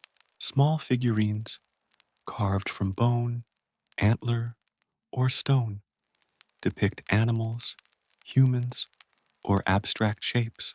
Some may have had spiritual significance, acting as talismans or objects of ritual. Others might have been used in games, storytelling, or teaching. The act of shaping these objects requires attention, dexterity, and planning, all of which develop cognitive skills and reinforce fine motor coordination. These creations show that art and survival were intertwined, that imagination could coexist with utility. Color, too, played an essential role. Early humans derived pigments from minerals, charcoal, and plant matter. Ochre, red, yellow, and brown hues were mixed with water, fat, or saliva to make paint.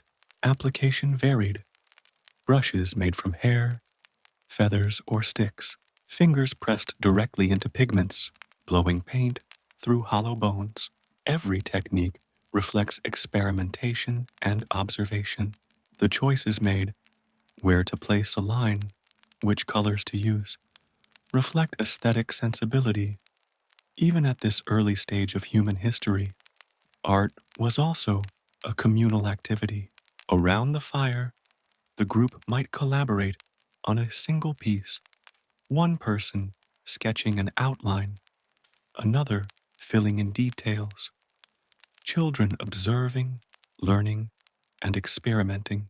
Stories were told as the painting progressed: a hunt that went well, an animal that escaped, the seasons changing across the land. Art became a medium for storytelling, for memory, for teaching. It allowed knowledge to transcend spoken word, preserved for those who would come later. Symbolism and abstract forms appear alongside representational art. Lines, dots, spirals, and geometric shapes may have conveyed meaning now lost to time. Perhaps they marked territory, indicated ritual, or represented cycles of life and seasons. Even without a clear translation, the intentionality is evident. Humans were beginning to encode ideas, emotions, and observations into forms that could endure, shaping culture and cognition simultaneously. Art provided more than documentation. It offered a mental escape. In the harsh ice age, amidst constant survival challenges, the cave became a sanctuary for imagination. The act of painting, carving, or shaping objects allowed humans to step beyond immediate reality, to envision, to dream. It nurtured creativity and problem solving, skills as crucial to survival as strength or agility. Art, in its earliest form, was a rehearsal for the mind, a practice in seeing the world from multiple perspectives. The tactile engagement of creating, feeling pigment between fingers, scraping lines into stone, pressing shapes into clay, engaged senses fully. It was meditative, calming, and absorbing. The repetitive motions, combined with the glow of firelight and the quiet murmur of companions, created an atmosphere of focus and reflection. Art, in this sense, functioned as a mental companion to the physical tasks of daily life, offering balance and continuity. Art also reinforced social cohesion, shared activities, painting walls, shaping figurines, creating patterns, encouraged cooperation and collaboration, recognition of skill, encouragement, and imitation allowed knowledge to spread within the group. Children learning to draw an animal learned about anatomy, movement, and survival. Even as they expressed themselves, social bonds were strengthened and cultural identity began to take shape. Art continued to evolve alongside human cognition. From simple lines and shapes, humans experimented with perspective, proportion, and abstraction. Observation became refined, memory became sharper, and imagination expanded. Every stroke, every carved line, every handprint in ochre reflects curiosity, attention, and intentionality. Humans were shaping not only the world around them, but also their own minds.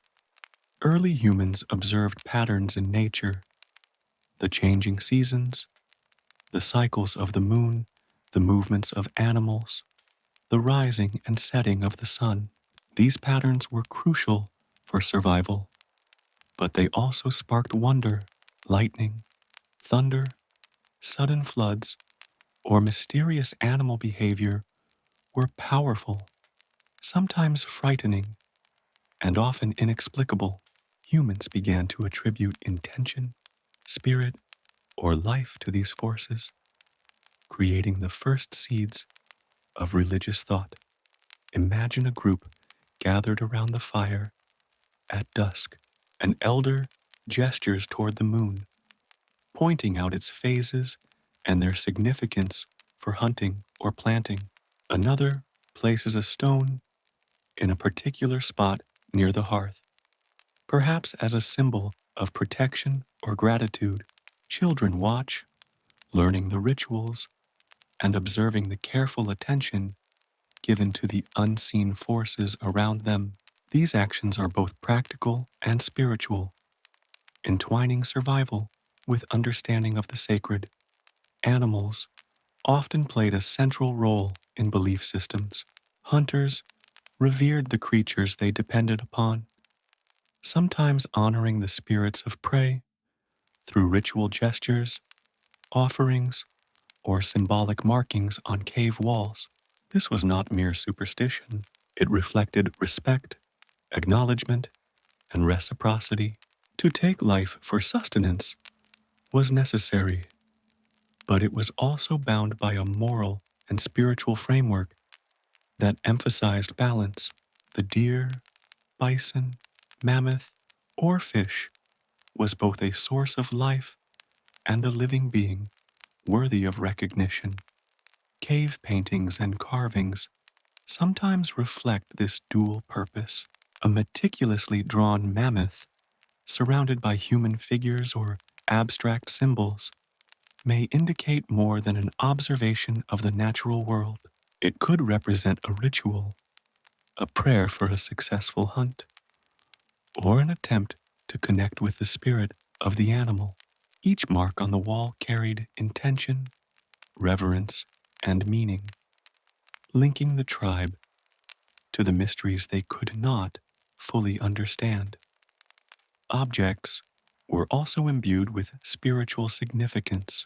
Carved figurines, talismans, and amulets were used for protection, luck, or to ensure fertility.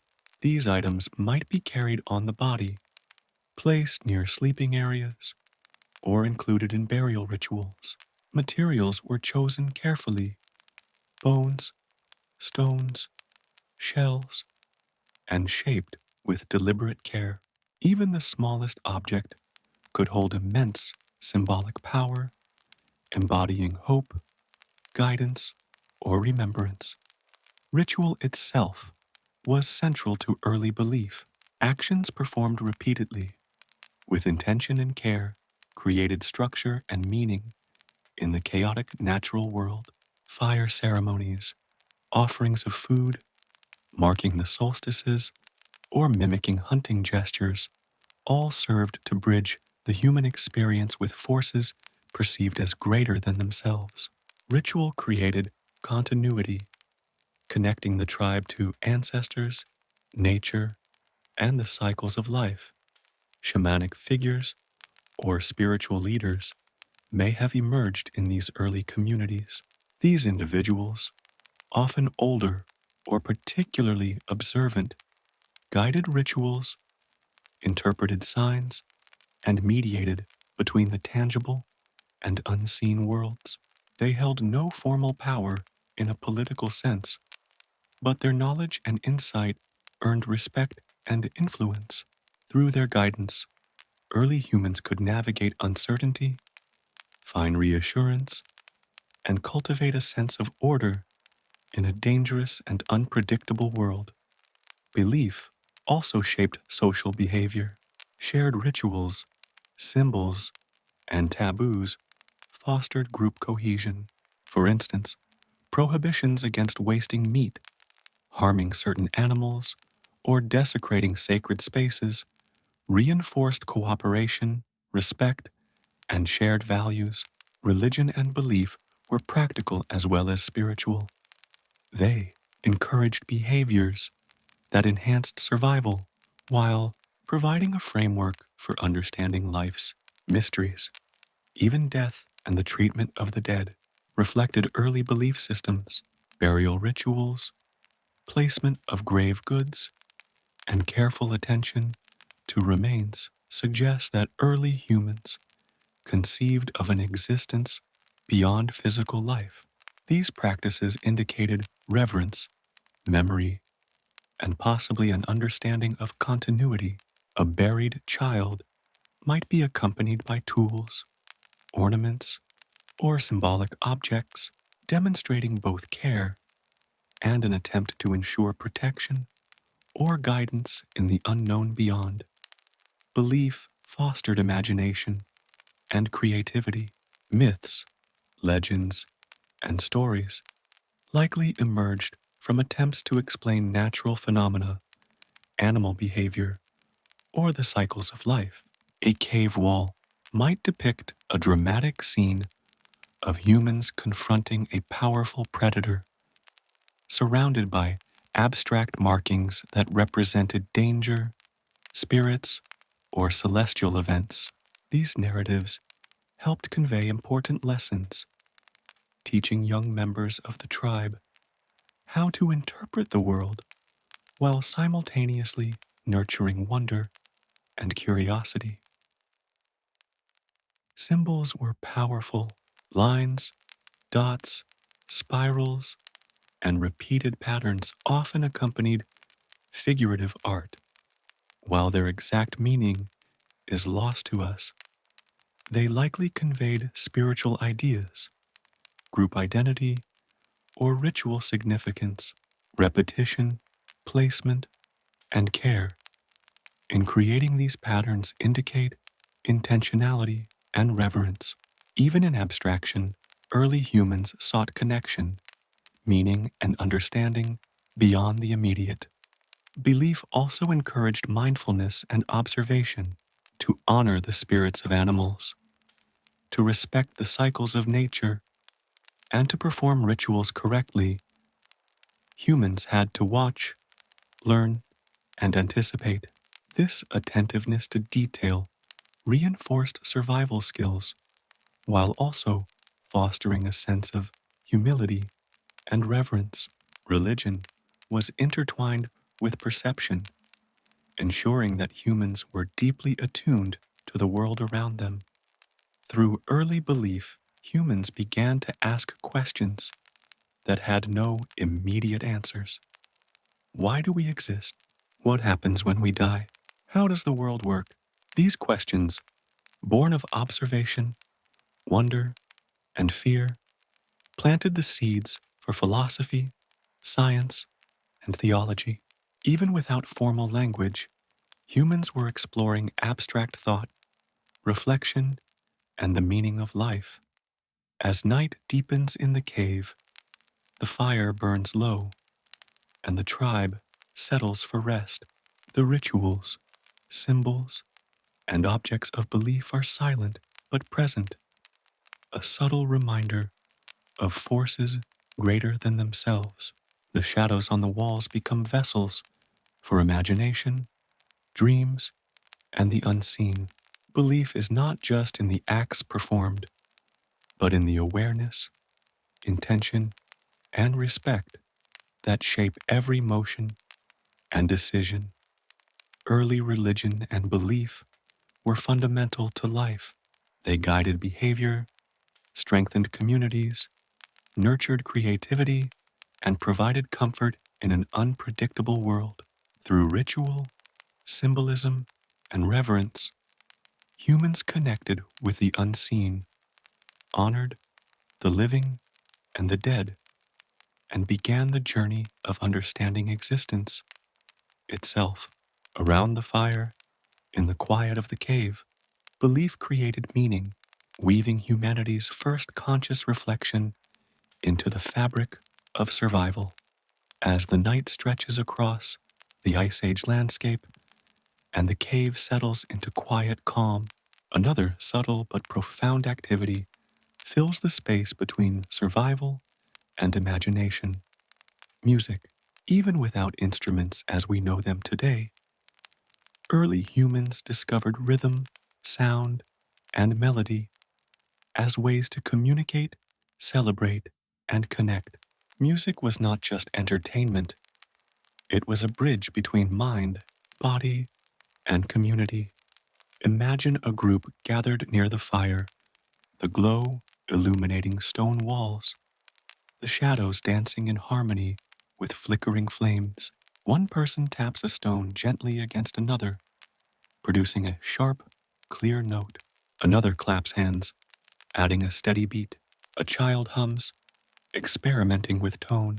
Soon, a rhythm emerges, simple yet hypnotic, weaving through the cave and binding the group in an unspoken harmony. The earliest instruments were natural objects, bones hollowed out, stones of varying sizes, sticks, shells, or even the human body. Stomping feet on the cave floor produced low, resonant tones. Striking rocks together created sharp, crisp sounds. Wind passing through hollow reeds or bones produced eerie, sustained notes. Every sound was explored, tested, and incorporated as humans discovered that variation, repetition, and harmony could evoke emotion and focus attention. Rhythm played an essential role in coordination. Hunters might have used drumming or stomping to synchronize movements during a hunt, signaling timing, location, or strategy without words. Repetitive beats could unify effort, whether for lifting, digging, or moving silently. Music became both practical and expressive, enhancing survival while simultaneously offering an outlet for creativity. Singing and vocalization were equally significant.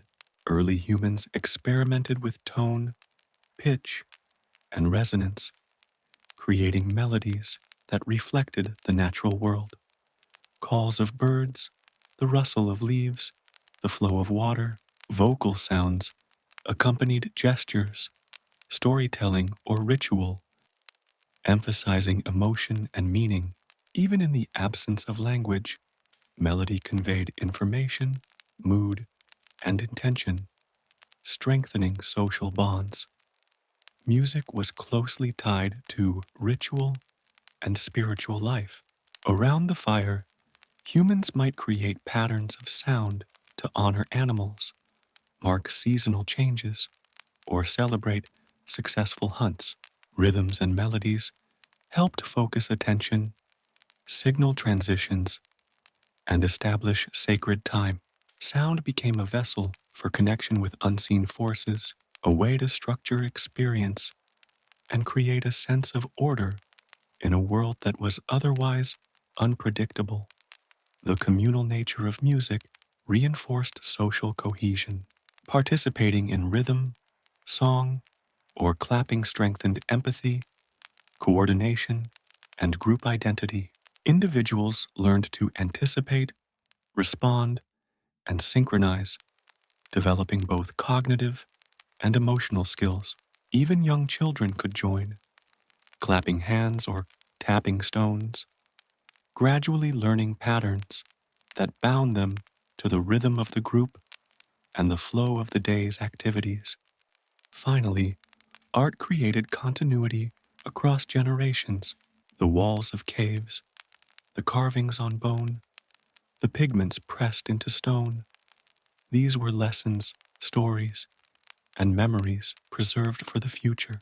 Early humans may not have known that their creations would endure for tens of thousands of years, but in doing so, they began a dialogue across time. Through art, they spoke to those who would follow, sharing experiences, knowledge, and wonder.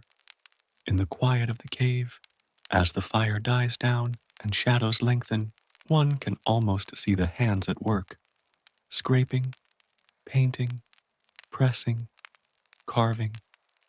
Each motion is precise yet fluid, practical yet imaginative. The sounds, stone against stone, pigment smeared across rock, faint laughter, or instruction, blend into a soft symphony of creation. This is art in its earliest form, deliberate, alive, and profoundly human.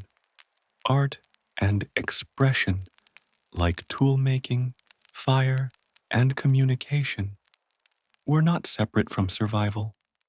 They were survival. They nurtured intelligence, memory, skill, empathy, and culture. They allowed early humans to understand their world, imagine possibilities, and connect with each other across space and time. Around the fire, within the walls of caves, and across open landscapes, humans discovered the power of creativity, the first whispers of what it meant to be truly human. As the sun rises over the frost-covered landscape and the cave begins to stir, another vital aspect of early human life comes into focus: the way they organized themselves, how they worked together, and the invisible threads of social structure that held the group together. Life in the Ice Age was harsh, unpredictable, and dangerous. Survival depended not only on skill, strength, and ingenuity, but on cooperation, trust, and an understanding of roles within the community. Early humans were never solitary. While some may have ventured alone to scout or gather resources, the core of survival relied on groups, tribes, clans, or extended families. Within these units, individuals assumed roles, often informal but vital. Hunters provided meat, gatherers brought roots, berries, and other essential food. Firekeepers maintained warmth and safety. Elders offered wisdom and guidance. Children learned by observing and imitating. Every person had a function, and every function mattered. The structure of the group was fluid, yet remarkably effective. Leadership often emerged through respect and experience rather than force. Those who demonstrated skill in hunting, knowledge of the land, or wisdom in resolving conflicts naturally became central figures in decision-making. Their guidance was respected because it increased the group's chances of survival, not because it demanded obedience. Leadership was earned through capability, observation, and reliability. Cooperation extended to every task. Hunting, for instance, was rarely an individual effort. It required coordination, patience, and shared strategy. One person might drive prey toward another, hidden in ambush, while a third guarded the flanks. Success depended on communication, timing, and trust. The failure of any member could jeopardize the entire hunt, and the survival of the group depended on everyone fulfilling their role. Food sharing was another cornerstone of cooperation. When a large animal was taken down, its meat could feed the group for days, even weeks. Distribution was not random. Elders often ensured that the most vulnerable, the children, the elderly, or the sick, received sufficient portions. This practice reinforced social bonds, trust, and a sense of collective responsibility. Survival was not individual, it was communal. Conflict was managed through observation, experience, and subtle social rules. Early humans had to navigate tensions, disputes, and competing interests without the aid of formal laws. Cooperation depended on negotiation, compromise, and empathy. Those who disrupted harmony risked isolation, which could mean death. Over time, patterns of social behavior, rituals, gestures, vocal signals, developed to maintain cohesion and ensure the survival of the entire tribe. Play and learning reinforced social structures. Children often imitated adults, practicing roles in mock hunts, gathering games, or tool-making exercises. These playful interactions were not frivolous. They taught coordination, communication, and understanding of hierarchy. Through repetition and observation, children internalized the patterns of behavior necessary to function effectively within the group. Elders held a unique role within social structures. Their knowledge of the land, animals, seasons, and survival techniques made them invaluable. Their stories, gestures, and instructions were living lessons, passed down with patience and care. Respect for elders was not simply tradition, it was practical. Wisdom accumulated over decades increased the group's survival, guiding decisions about when to hunt, where to gather, and how to respond to danger. Cooperation was not limited to survival tasks, it extended into protection and defense. Groups moved collectively to guard against predators, using vigilance, alarms, and coordinated strategies. A watchful member on high ground could signal danger with vocal calls or gestures, and others would respond immediately. This system of shared responsibility ensured safety and reinforced bonds. Trust and interdependence became essential. Social structures also encouraged the sharing of knowledge, tool making, firekeeping, foraging techniques, and even early forms of storytelling relied on teaching and learning within the group.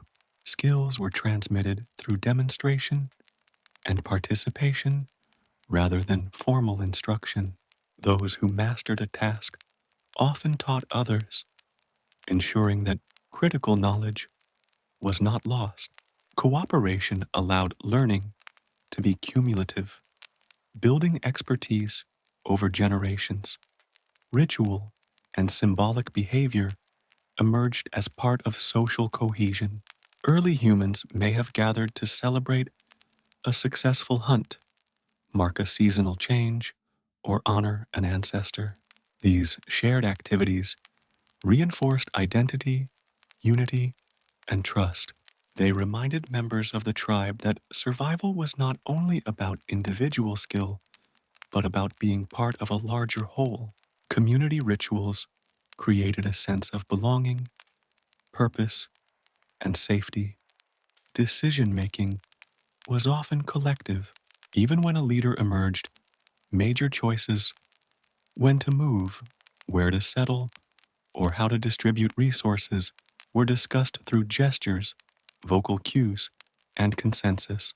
Opinions were expressed through tone, gaze, and subtle negotiation, creating a sophisticated system of governance without formal rules. Cooperation depended on listening, observing, and valuing each individual's contribution. Social learning also shaped culture, patterns of behavior, methods of survival, and rituals were repeated and refined across generations. Mistakes and successes alike became lessons woven into the collective memory of the tribe. Social structures allowed knowledge to accumulate, evolve, and be shared, providing continuity across time and space. Empathy and emotional intelligence were essential components of cooperation. Recognizing the needs, fears, and desires of others enabled the group to function harmoniously. Caring for the young, comforting the injured, and respecting the advice of elders strengthened trust. These emotional skills were as crucial as physical strength or hunting ability, reinforcing the social fabric that allowed early humans to survive in harsh environments. Even the seemingly mundane tasks, cooking, maintaining fire, preparing hides, were embedded in social cooperation. Each action was coordinated, shared, and observed. Tasks were divided based on skill, strength, and availability, yet everyone participated in maintaining the group's survival. No action was isolated, and every contribution mattered. Over time, these patterns laid the groundwork for more complex societies. Early humans discovered that coordination, trust, and structured cooperation could multiply their effectiveness. The lessons learned in these small groups, how to communicate, share, lead, teach, and protect, formed the foundation for the civilizations that would follow. Even the smallest tribe, moving across the Ice Age landscape, was a laboratory for social evolution. As the day ends, the group settles near the cave fire, weary from hunting, gathering and creating tools. Laughter, conversation, and the crackle of flames fill the air. Every member understands their role and the value of working together. Cooperation has ensured warmth, food, and safety. Social bonds, built on trust, respect, and shared experience, are strengthened in this quiet, enduring way. In the shadows of the cave, one can almost feel the invisible threads of social structure connecting each individual: hunter, gatherer, elder, child, and firekeeper. Each depends on the other, and each contributes in ways both visible and subtle. Survival is not a solitary act, it is a collective endeavor. The rhythm of cooperation beats steadily, a heartbeat that carries humanity through the Ice Age and into the future. As night settles over the cave, the fire crackles gently and shadows dance on rough stone walls. Another profound aspect of early human life quietly unfolds: belief. Even in the harshest landscapes, early humans began to perceive forces beyond the tangible world. Early religion and belief were not organized institutions, but intimate, instinctive ways of making sense of the world, explaining the unknown, and connecting with something larger than themselves. Improvisation was central. Early humans experimented with combinations of sounds, creating variations and discovering pleasing or effective sequences. Some beats might mimic the gallop of a deer, others the rushing of a river or the howl of a distant predator. Music became a form of storytelling, reflecting natural events, emotional states, or lessons learned. Each performance was unique, ephemeral, yet meaningful. Music also had a meditative, calming effect. Repetitive drumming, humming, or singing produced a rhythm that soothed the mind and focused attention. Around the fire, with shadows flickering and night pressing against the cave, music created a cocoon of sound that helped ease fear, anxiety, and fatigue. For children, it became a gentle lullaby. For adults, a shared meditation. Rhythm became a tool for endurance, focus, and emotional regulation. Beyond sound alone, music was deeply connected to movement. Dance and gesture naturally accompanied beats and melodies. Humans would sway, stomp, jump, or mimic animal movements in harmony with rhythm, blending physicality with auditory expression. Movement amplified meaning, reinforced coordination, and strengthened social bonds. Music, then, was not isolated, it was multisensory, immersive, and participatory. The earliest humans likely recognized the emotional power of sound. Low, steady beats could instill calm or alertness. Sharp, high pitched sounds could signal danger or excitement. Rhythm influenced mood, prepared the mind for action, and structured attention. Music became a tool for survival as much as it was a medium of expression. It taught listening, focus, and the ability to interpret subtle patterns in the environment. Music preserved memory, songs, chants, and rhythmic patterns encoded stories, hunts, rituals, and knowledge.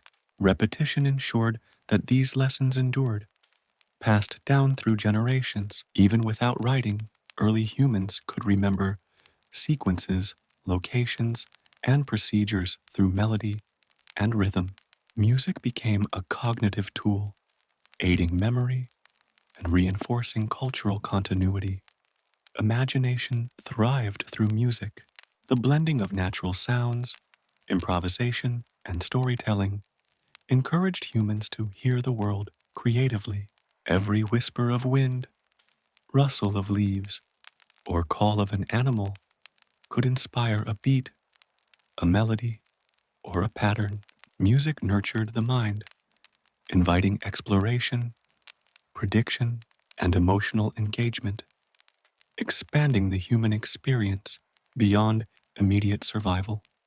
As night deepens, picture the cave alive with soft percussion and gentle humming. Shadows sway in response, walls echoing subtle rhythms. Children drift to sleep, lulled by the patterns of sound. Elders hum softly, guiding, observing, and participating. Music becomes a shared heartbeat, a bridge between past, present, and future, connecting humans to each other, their environment, and the unknown. Through music and rhythm, early humans discovered a language without words, a medium for emotion, teaching, coordination, and ritual. It strengthened community, nurtured imagination, and connected generations. In the quiet of the cave, beside the fire, music was both practical and magical, a force that shaped cognition, emotion, and culture. In this flickering firelight, the first rhythms echo into the mind, reminding us that sound, like fire and art, is part of what makes humans distinctly human. Music and rhythm were not luxuries, they were essential threads woven into survival, expression, and connection, a heartbeat that continues to resonate across time. The first light of dawn spills across the frost-tipped grasslands, brushing pale gold over a world both silent and alive. The air is sharp, carrying the faint scent of dew and earth. In this early hour, when the horizon glows softly and the wind stirs the tall grass, the hunters begin to move. Every motion is deliberate, every step measured. For today, survival depends on skill, patience, and understanding of the land. Hunting for early humans was never simple violence. It was art, an intricate dance between human and animal, instinct and intellect, risk and reward. To hunt was to read the story of the earth, to interpret tracks, shadows, and whispers in the air. The hunters were both observers and participants, moving in rhythm with the natural world. They rose before the sun, gathering quietly near the fire. Tools were inspected, spears tipped with flint, finely shaped hand axes, and in later times, slender atlatls designed to extend reach and force. Each weapon carried both craftsmanship and history, shaped by skilled hands, improved across generations. The making of a weapon was as significant as its use. It represented knowledge, collaboration, and trust. The group moved together, often in silence. Communication relied on gestures, nods, and eye contact. Words were unnecessary. Sound could betray position. Each hunter understood their role. Some would drive the prey toward an ambush. Others would wait in concealment, still and focused. Their movements mirrored the terrain, cautious through the forest, low and swift through the grasslands, deliberate across the open plains. Tracking was the first stage of the hunt. Hunters studied footprints, broken twigs, disturbed soil, and faint scents carried by the breeze. They read the ground, as others might read a book. A single bent blade of grass or a cluster of droppings could reveal direction, species, and even the animal's condition. Tracking was both science and intuition, requiring observation, patience, and memory. Once signs of prey were found, strategy took over. Early humans employed a range of techniques depending on the environment and the target. In the forest, they relied on ambush, waiting near water sources, trails, or fruit-bearing trees where animals would pass. In open plains, they used group coordination, forming semicircles to corner or drive herds into natural traps, ravines, or toward hidden hunters. Endurance hunting was one of the most remarkable strategies. Unlike most predators, humans could sweat efficiently, regulating body temperature and maintaining pursuit over long distances. This advantage allowed them to track and exhaust prey over hours, sometimes days. The animal, fleeing repeatedly, would overheat and slow down, while the hunters, steady and relentless, closed in. It was a triumph of persistence, observation, and adaptation. Weapons evolved with need and creativity. The hand axe, heavy but versatile, gave way to spears with hardened tips, then to stone-tipped projectiles, launched with the help of throwing sticks or atlatls. Later, bows and arrows extended reach even further. Each innovation represented a deeper understanding of physics, leverage, and precision, a reflection of the growing intellect that defined humanity's rise. The hunt itself was a test of unity. Every movement depended on trust. A hunter waiting in ambush relied on others to drive the prey in the right direction. A misstep could mean failure or danger. Large animals like mammoths, bison, or aurochs were formidable adversaries. A single charge could injure or kill. Thus, hunting required coordination, planning, and calm under pressure. Sound played a critical role. Whistles, bird-like calls, or the snap of a branch could signal timing and position. Some groups mimicked animal calls to attract or confuse prey. Over generations, humans learned how to blend into their surroundings, covering scent with mud or plants, moving with the rhythm of the environment, becoming almost invisible within it. Once the prey was brought down, the hunt entered a new phase: respect and ritual. Death was not celebrated with arrogance, but with gratitude. The animal was often touched, spoken to, or symbolically honored before being butchered. Every part of the animal was used: meat for food, hides for clothing, bones for tools, tendons for binding. Nothing was wasted. This efficiency reflected not greed, but reverence and practicality intertwined. Fire became an essential partner to the hunt. It preserved meat, made it digestible, and extended the bounty of each kill. Smoke cured strips of flesh, ensuring food for days or weeks. The scent of roasted meat filled the air, a signal of success, but also of vulnerability, drawing predators and rival groups. Thus, even in triumph, caution remained constant.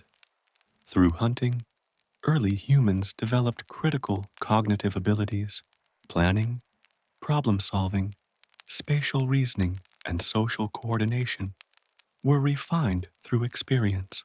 A successful hunt required imagination, the ability to visualize unseen movements, anticipate outcomes, and adjust in real time.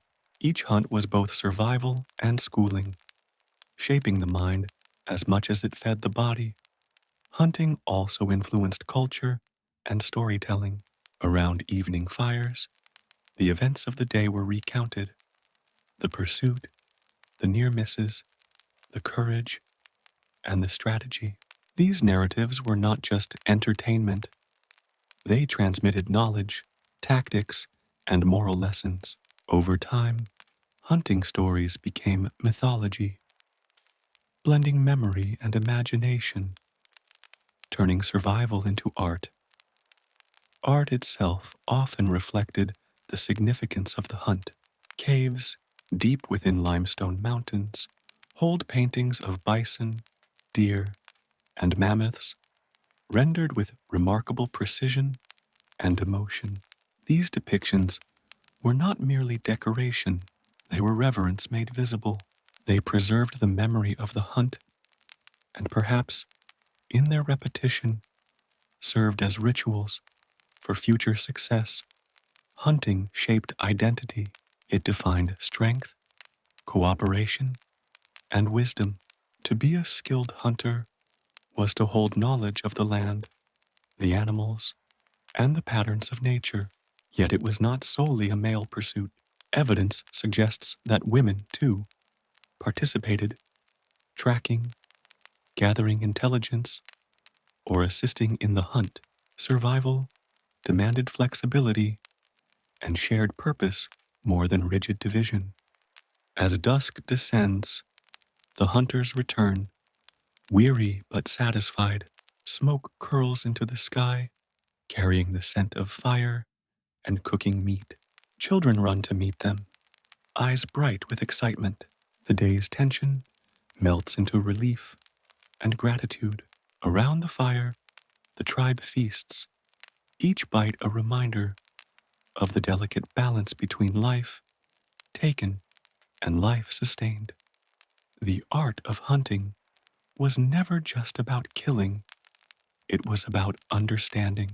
It demanded empathy with the prey, knowledge of terrain, mastery of tools, and unity of purpose.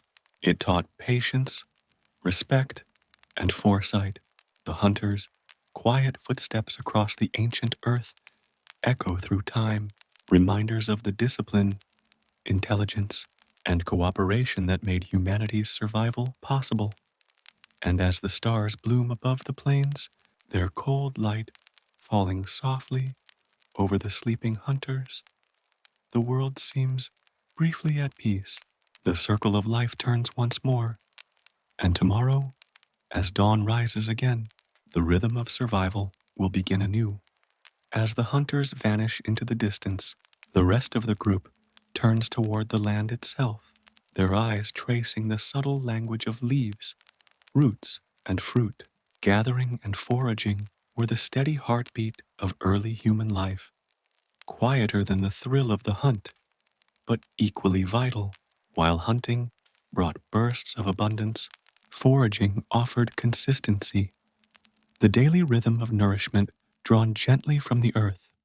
Foragers moved with patience and precision, following patterns passed down through generations. They knew which berries ripened first, which roots hid beneath the softest soil, and which plants healed rather than harmed. Every region had its secrets, wild grains swaying beneath the wind, mushrooms that grew after rain, herbs whose fragrance carried through the forest. Knowledge was essential. A single mistake, an unfamiliar fruit, a misjudged leaf could be fatal. Thus, teaching and memory shaped the art of foraging. Elders guided the young, showing them the veins of edible leaves, the safe bark of trees that could be stripped for nourishment, and the delicate balance between taking and preserving. Tools were simple but clever. Digging sticks pried roots from firm ground. Woven baskets cradled fragile berries, and flat stones were used to crush or grind seeds. Each object was made with care, designed to serve the rhythm of everyday survival. Foraging was also social. It was conversation, laughter, and shared effort. As hands moved through foliage, people exchanged stories, sang softly, or hummed to the rhythm of their work.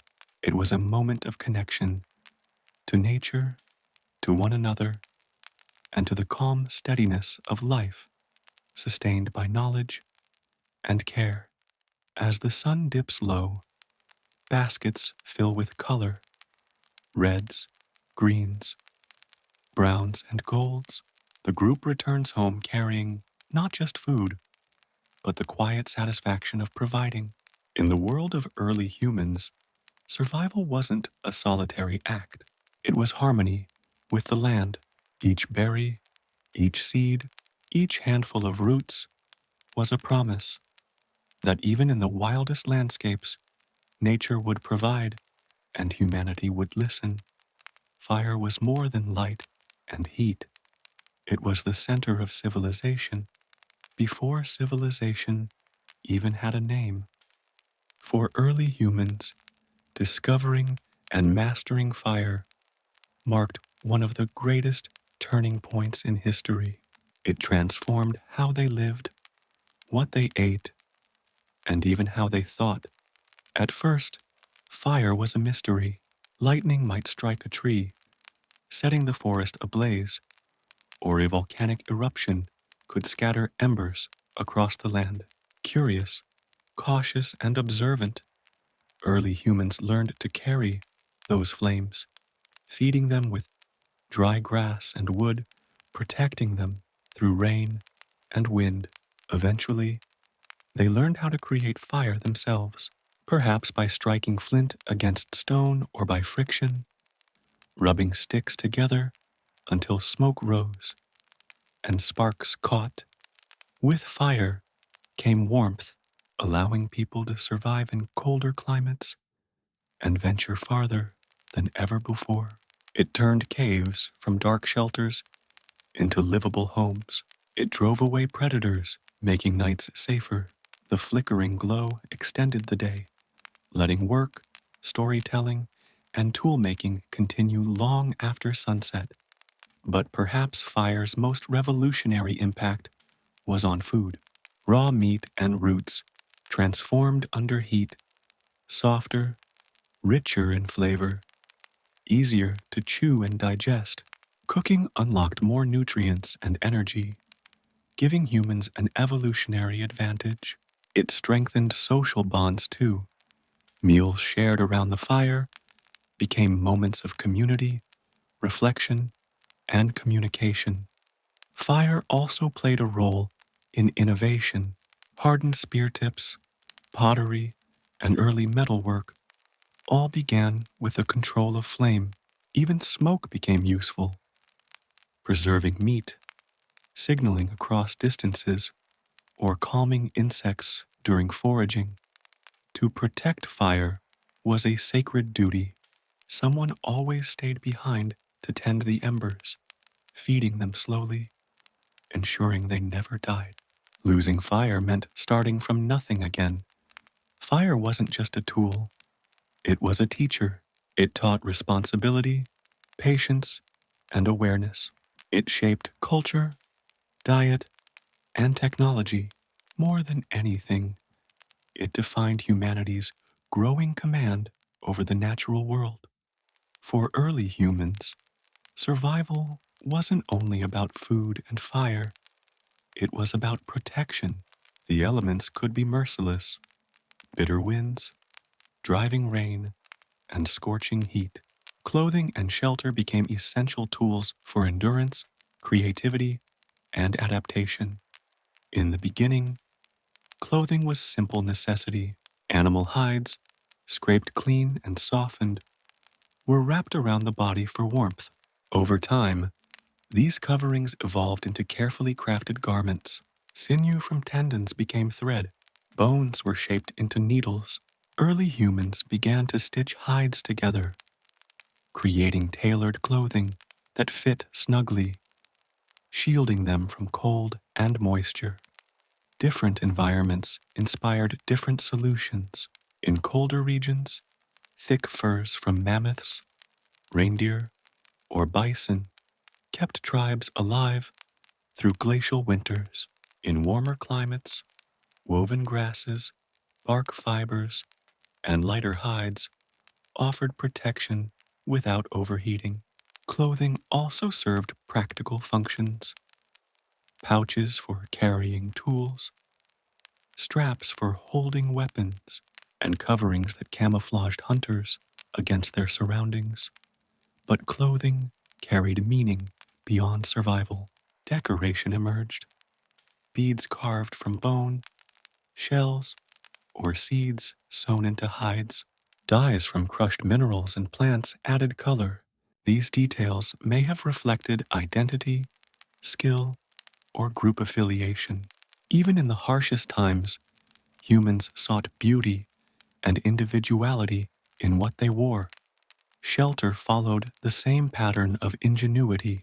Caves were natural refuges, their walls offering safety from predators and weather. Yet humans didn't rely solely on nature's architecture.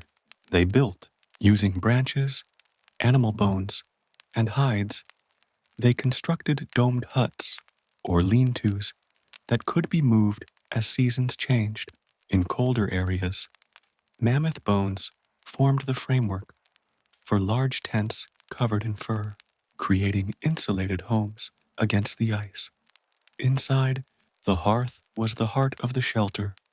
Warmth, light, and comfort in one place.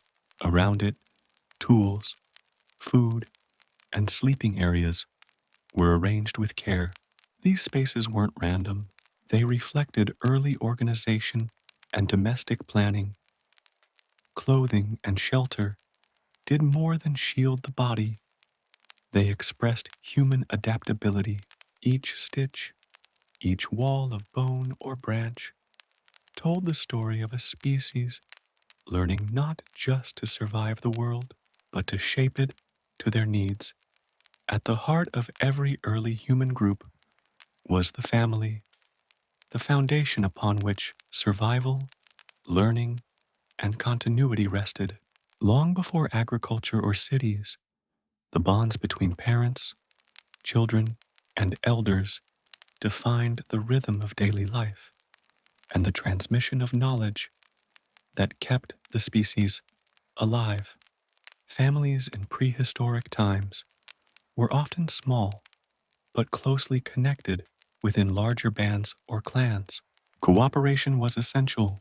Every adult had responsibilities, and every child had value.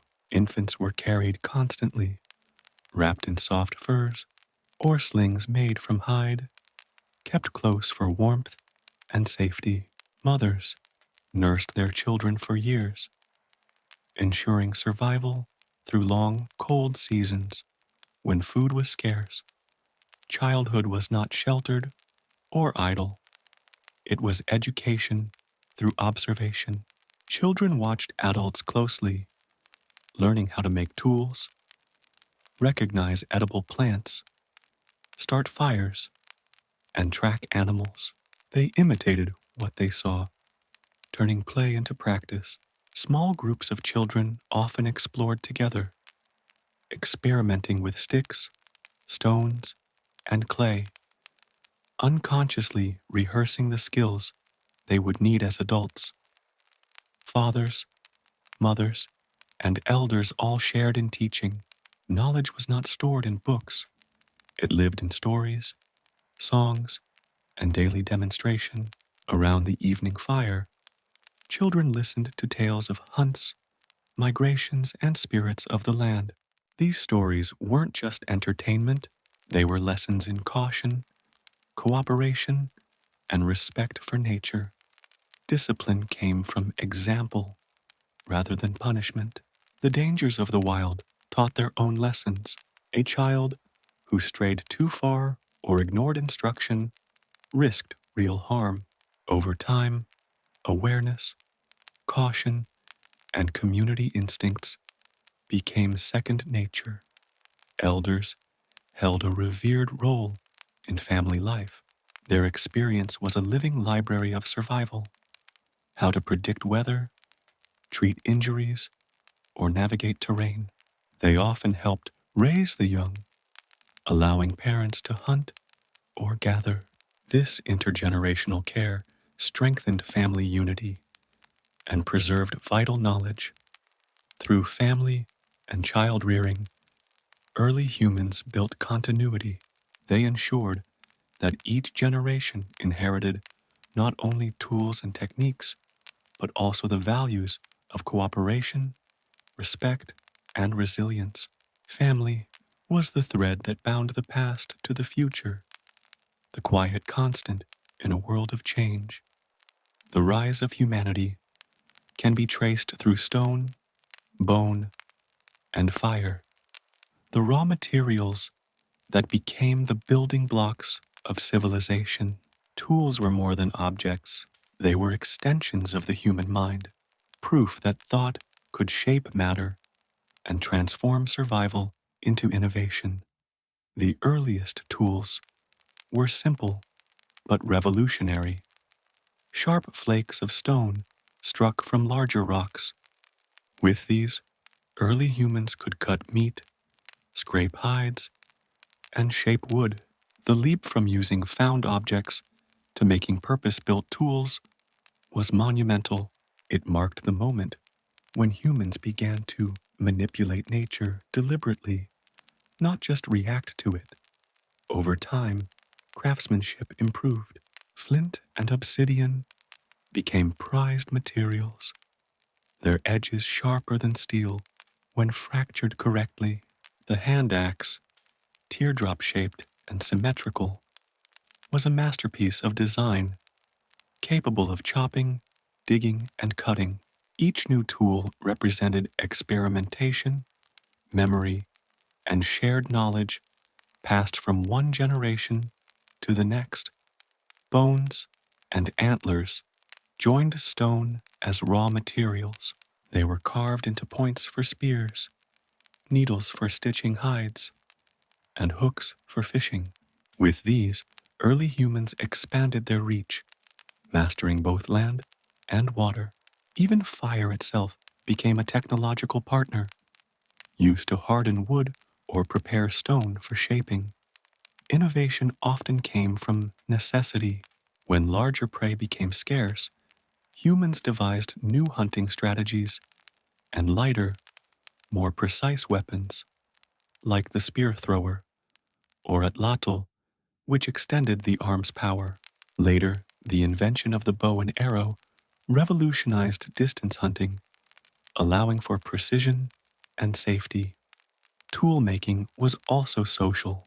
Groups gathered to shape stone, share techniques, and test results.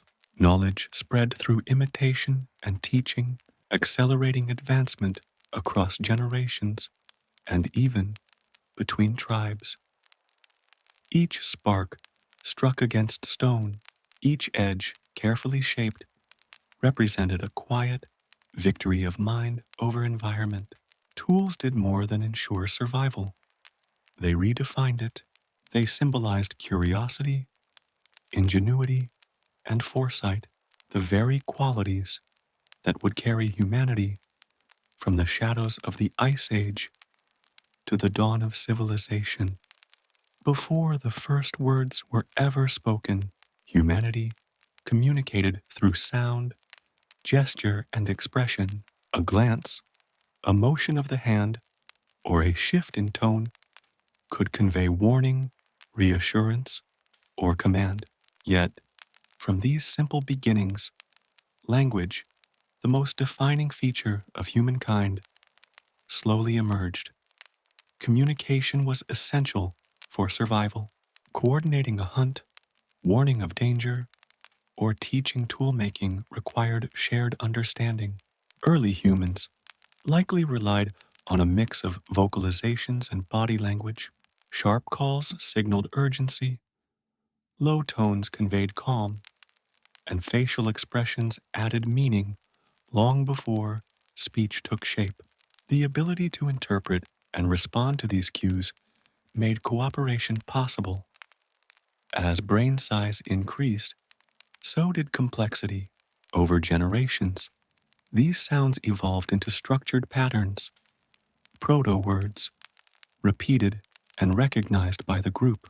Distinct sounds for water, fire, or food could have formed, gradually linking vocal symbols to the world around them. Each refinement expanded memory, teaching, and storytelling. Language likely grew around the hearth. Evenings spent by the fire encouraged more than survival talk. They invited reflection. Here, early humans began sharing experiences, describing hunts, warning of dangers, and recounting the day's events. Speech allowed thoughts to stretch across time, connecting the past to the future. Gestures and art complemented spoken communication.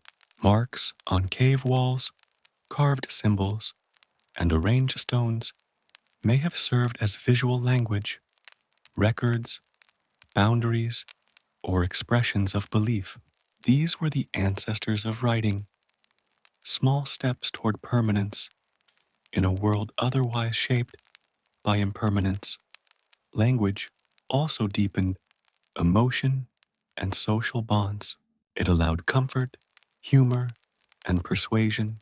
It turned groups into societies, uniting individuals under shared understanding and culture. The ability to express thought transformed intelligence into connection.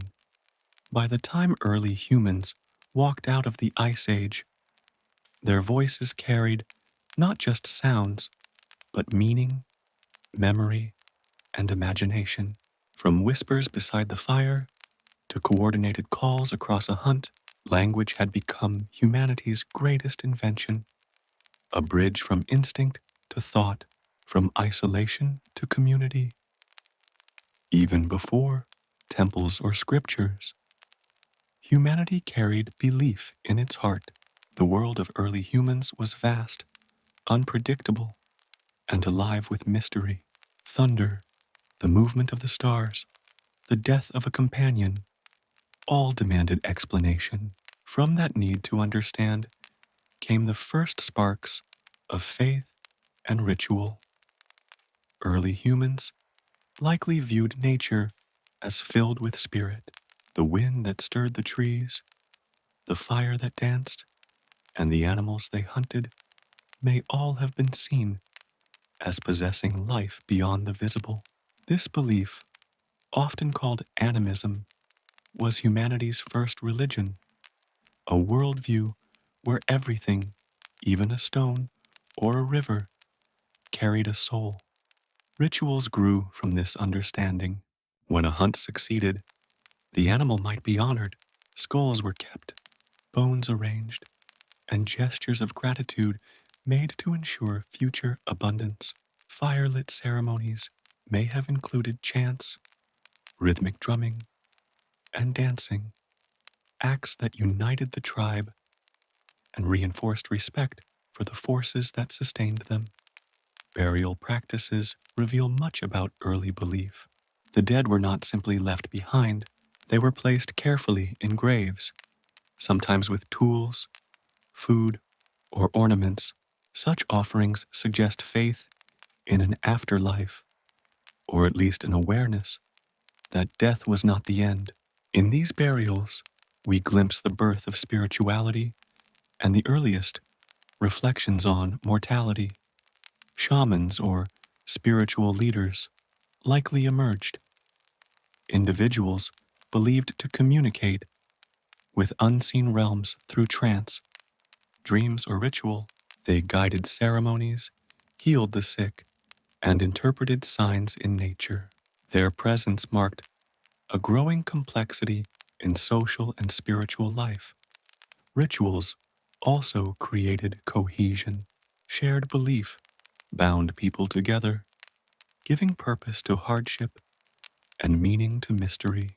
Around the fire, beneath the stars, early humans found comfort in stories that explained the unknown. Belief and ritual transformed survival into culture. They gave humanity a way to connect not only with nature, but with each other, creating a bridge between the physical and the unseen. In their reverence, their songs, and their silent burials, early humans began shaping the first foundations of the human soul. Long before written language or recorded sound, early humans discovered a universal way to share emotion and memory through rhythm, tone, and tale. Music and storytelling were the heartbeat of prehistoric life, binding groups together in moments of celebration, mourning, and rest.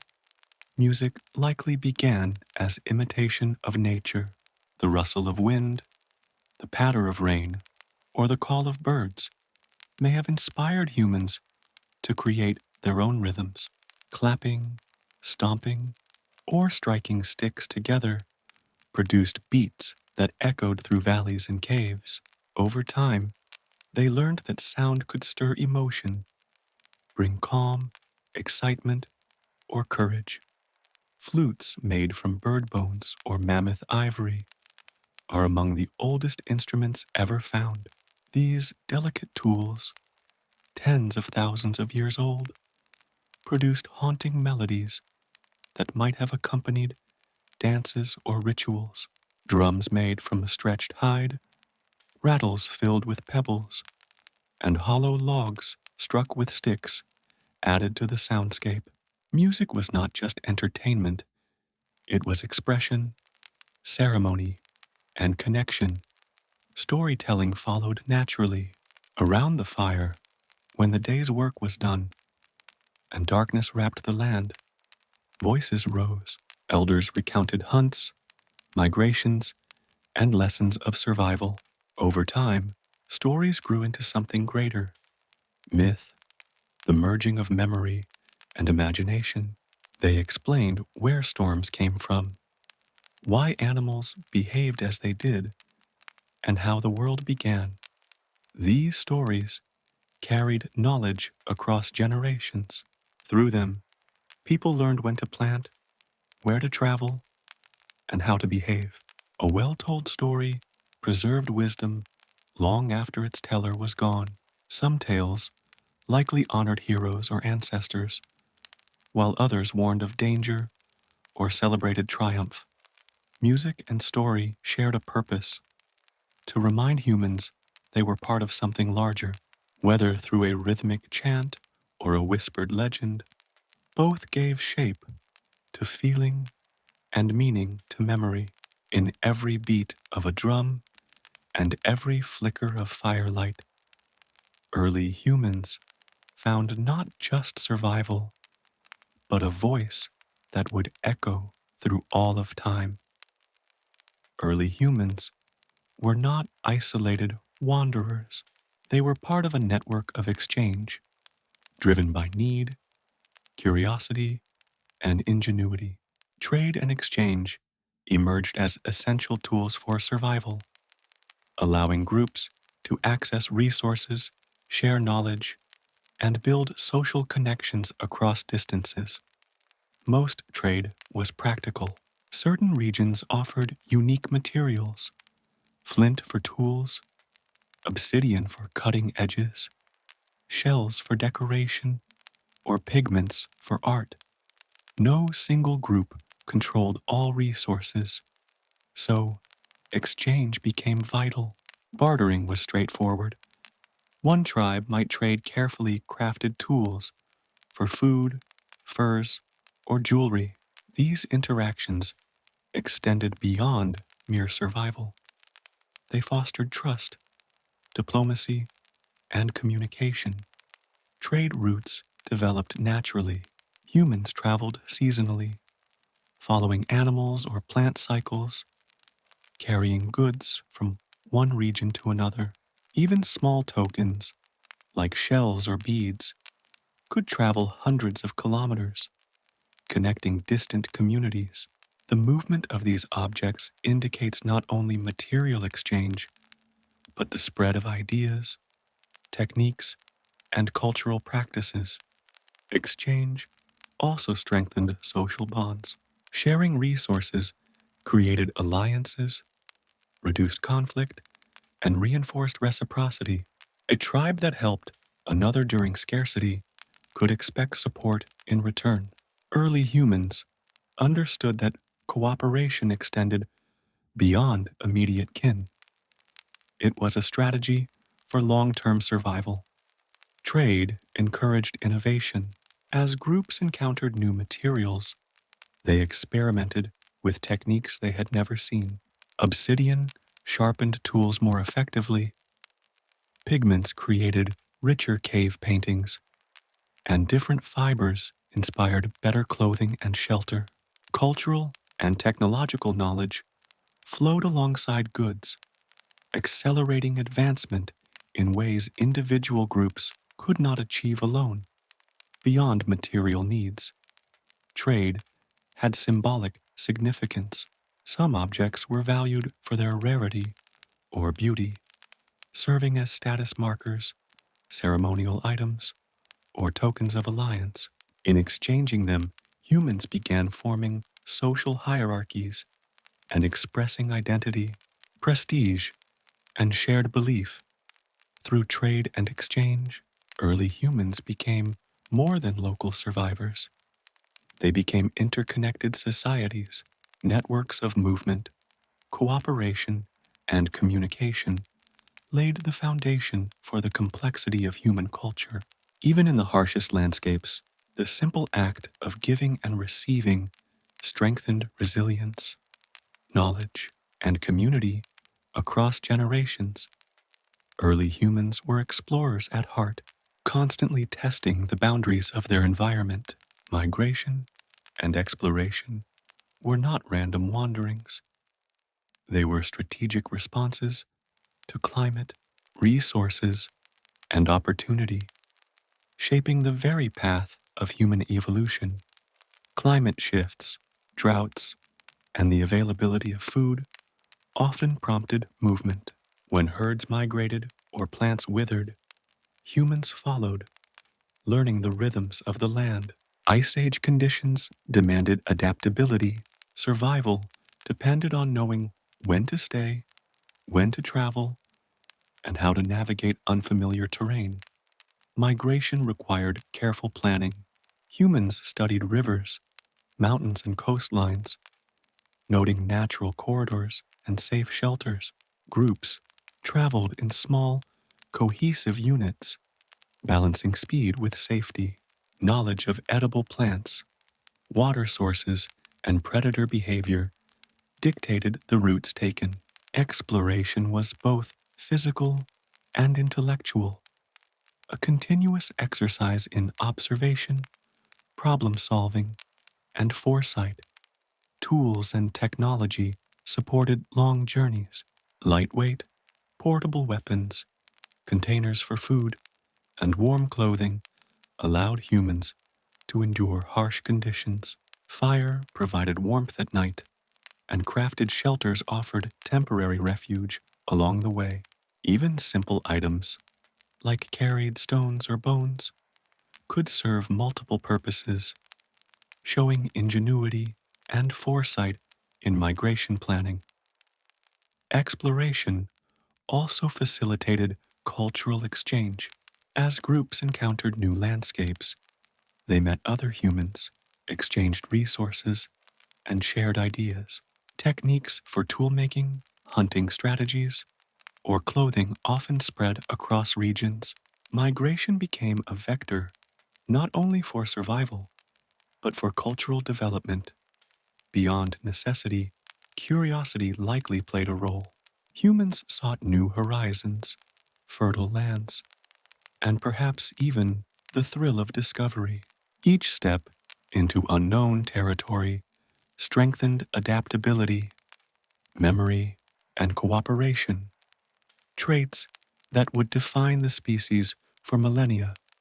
Ultimately, migration and exploration allowed early humans to populate continents from Africa to Europe, Asia, and eventually the Americas.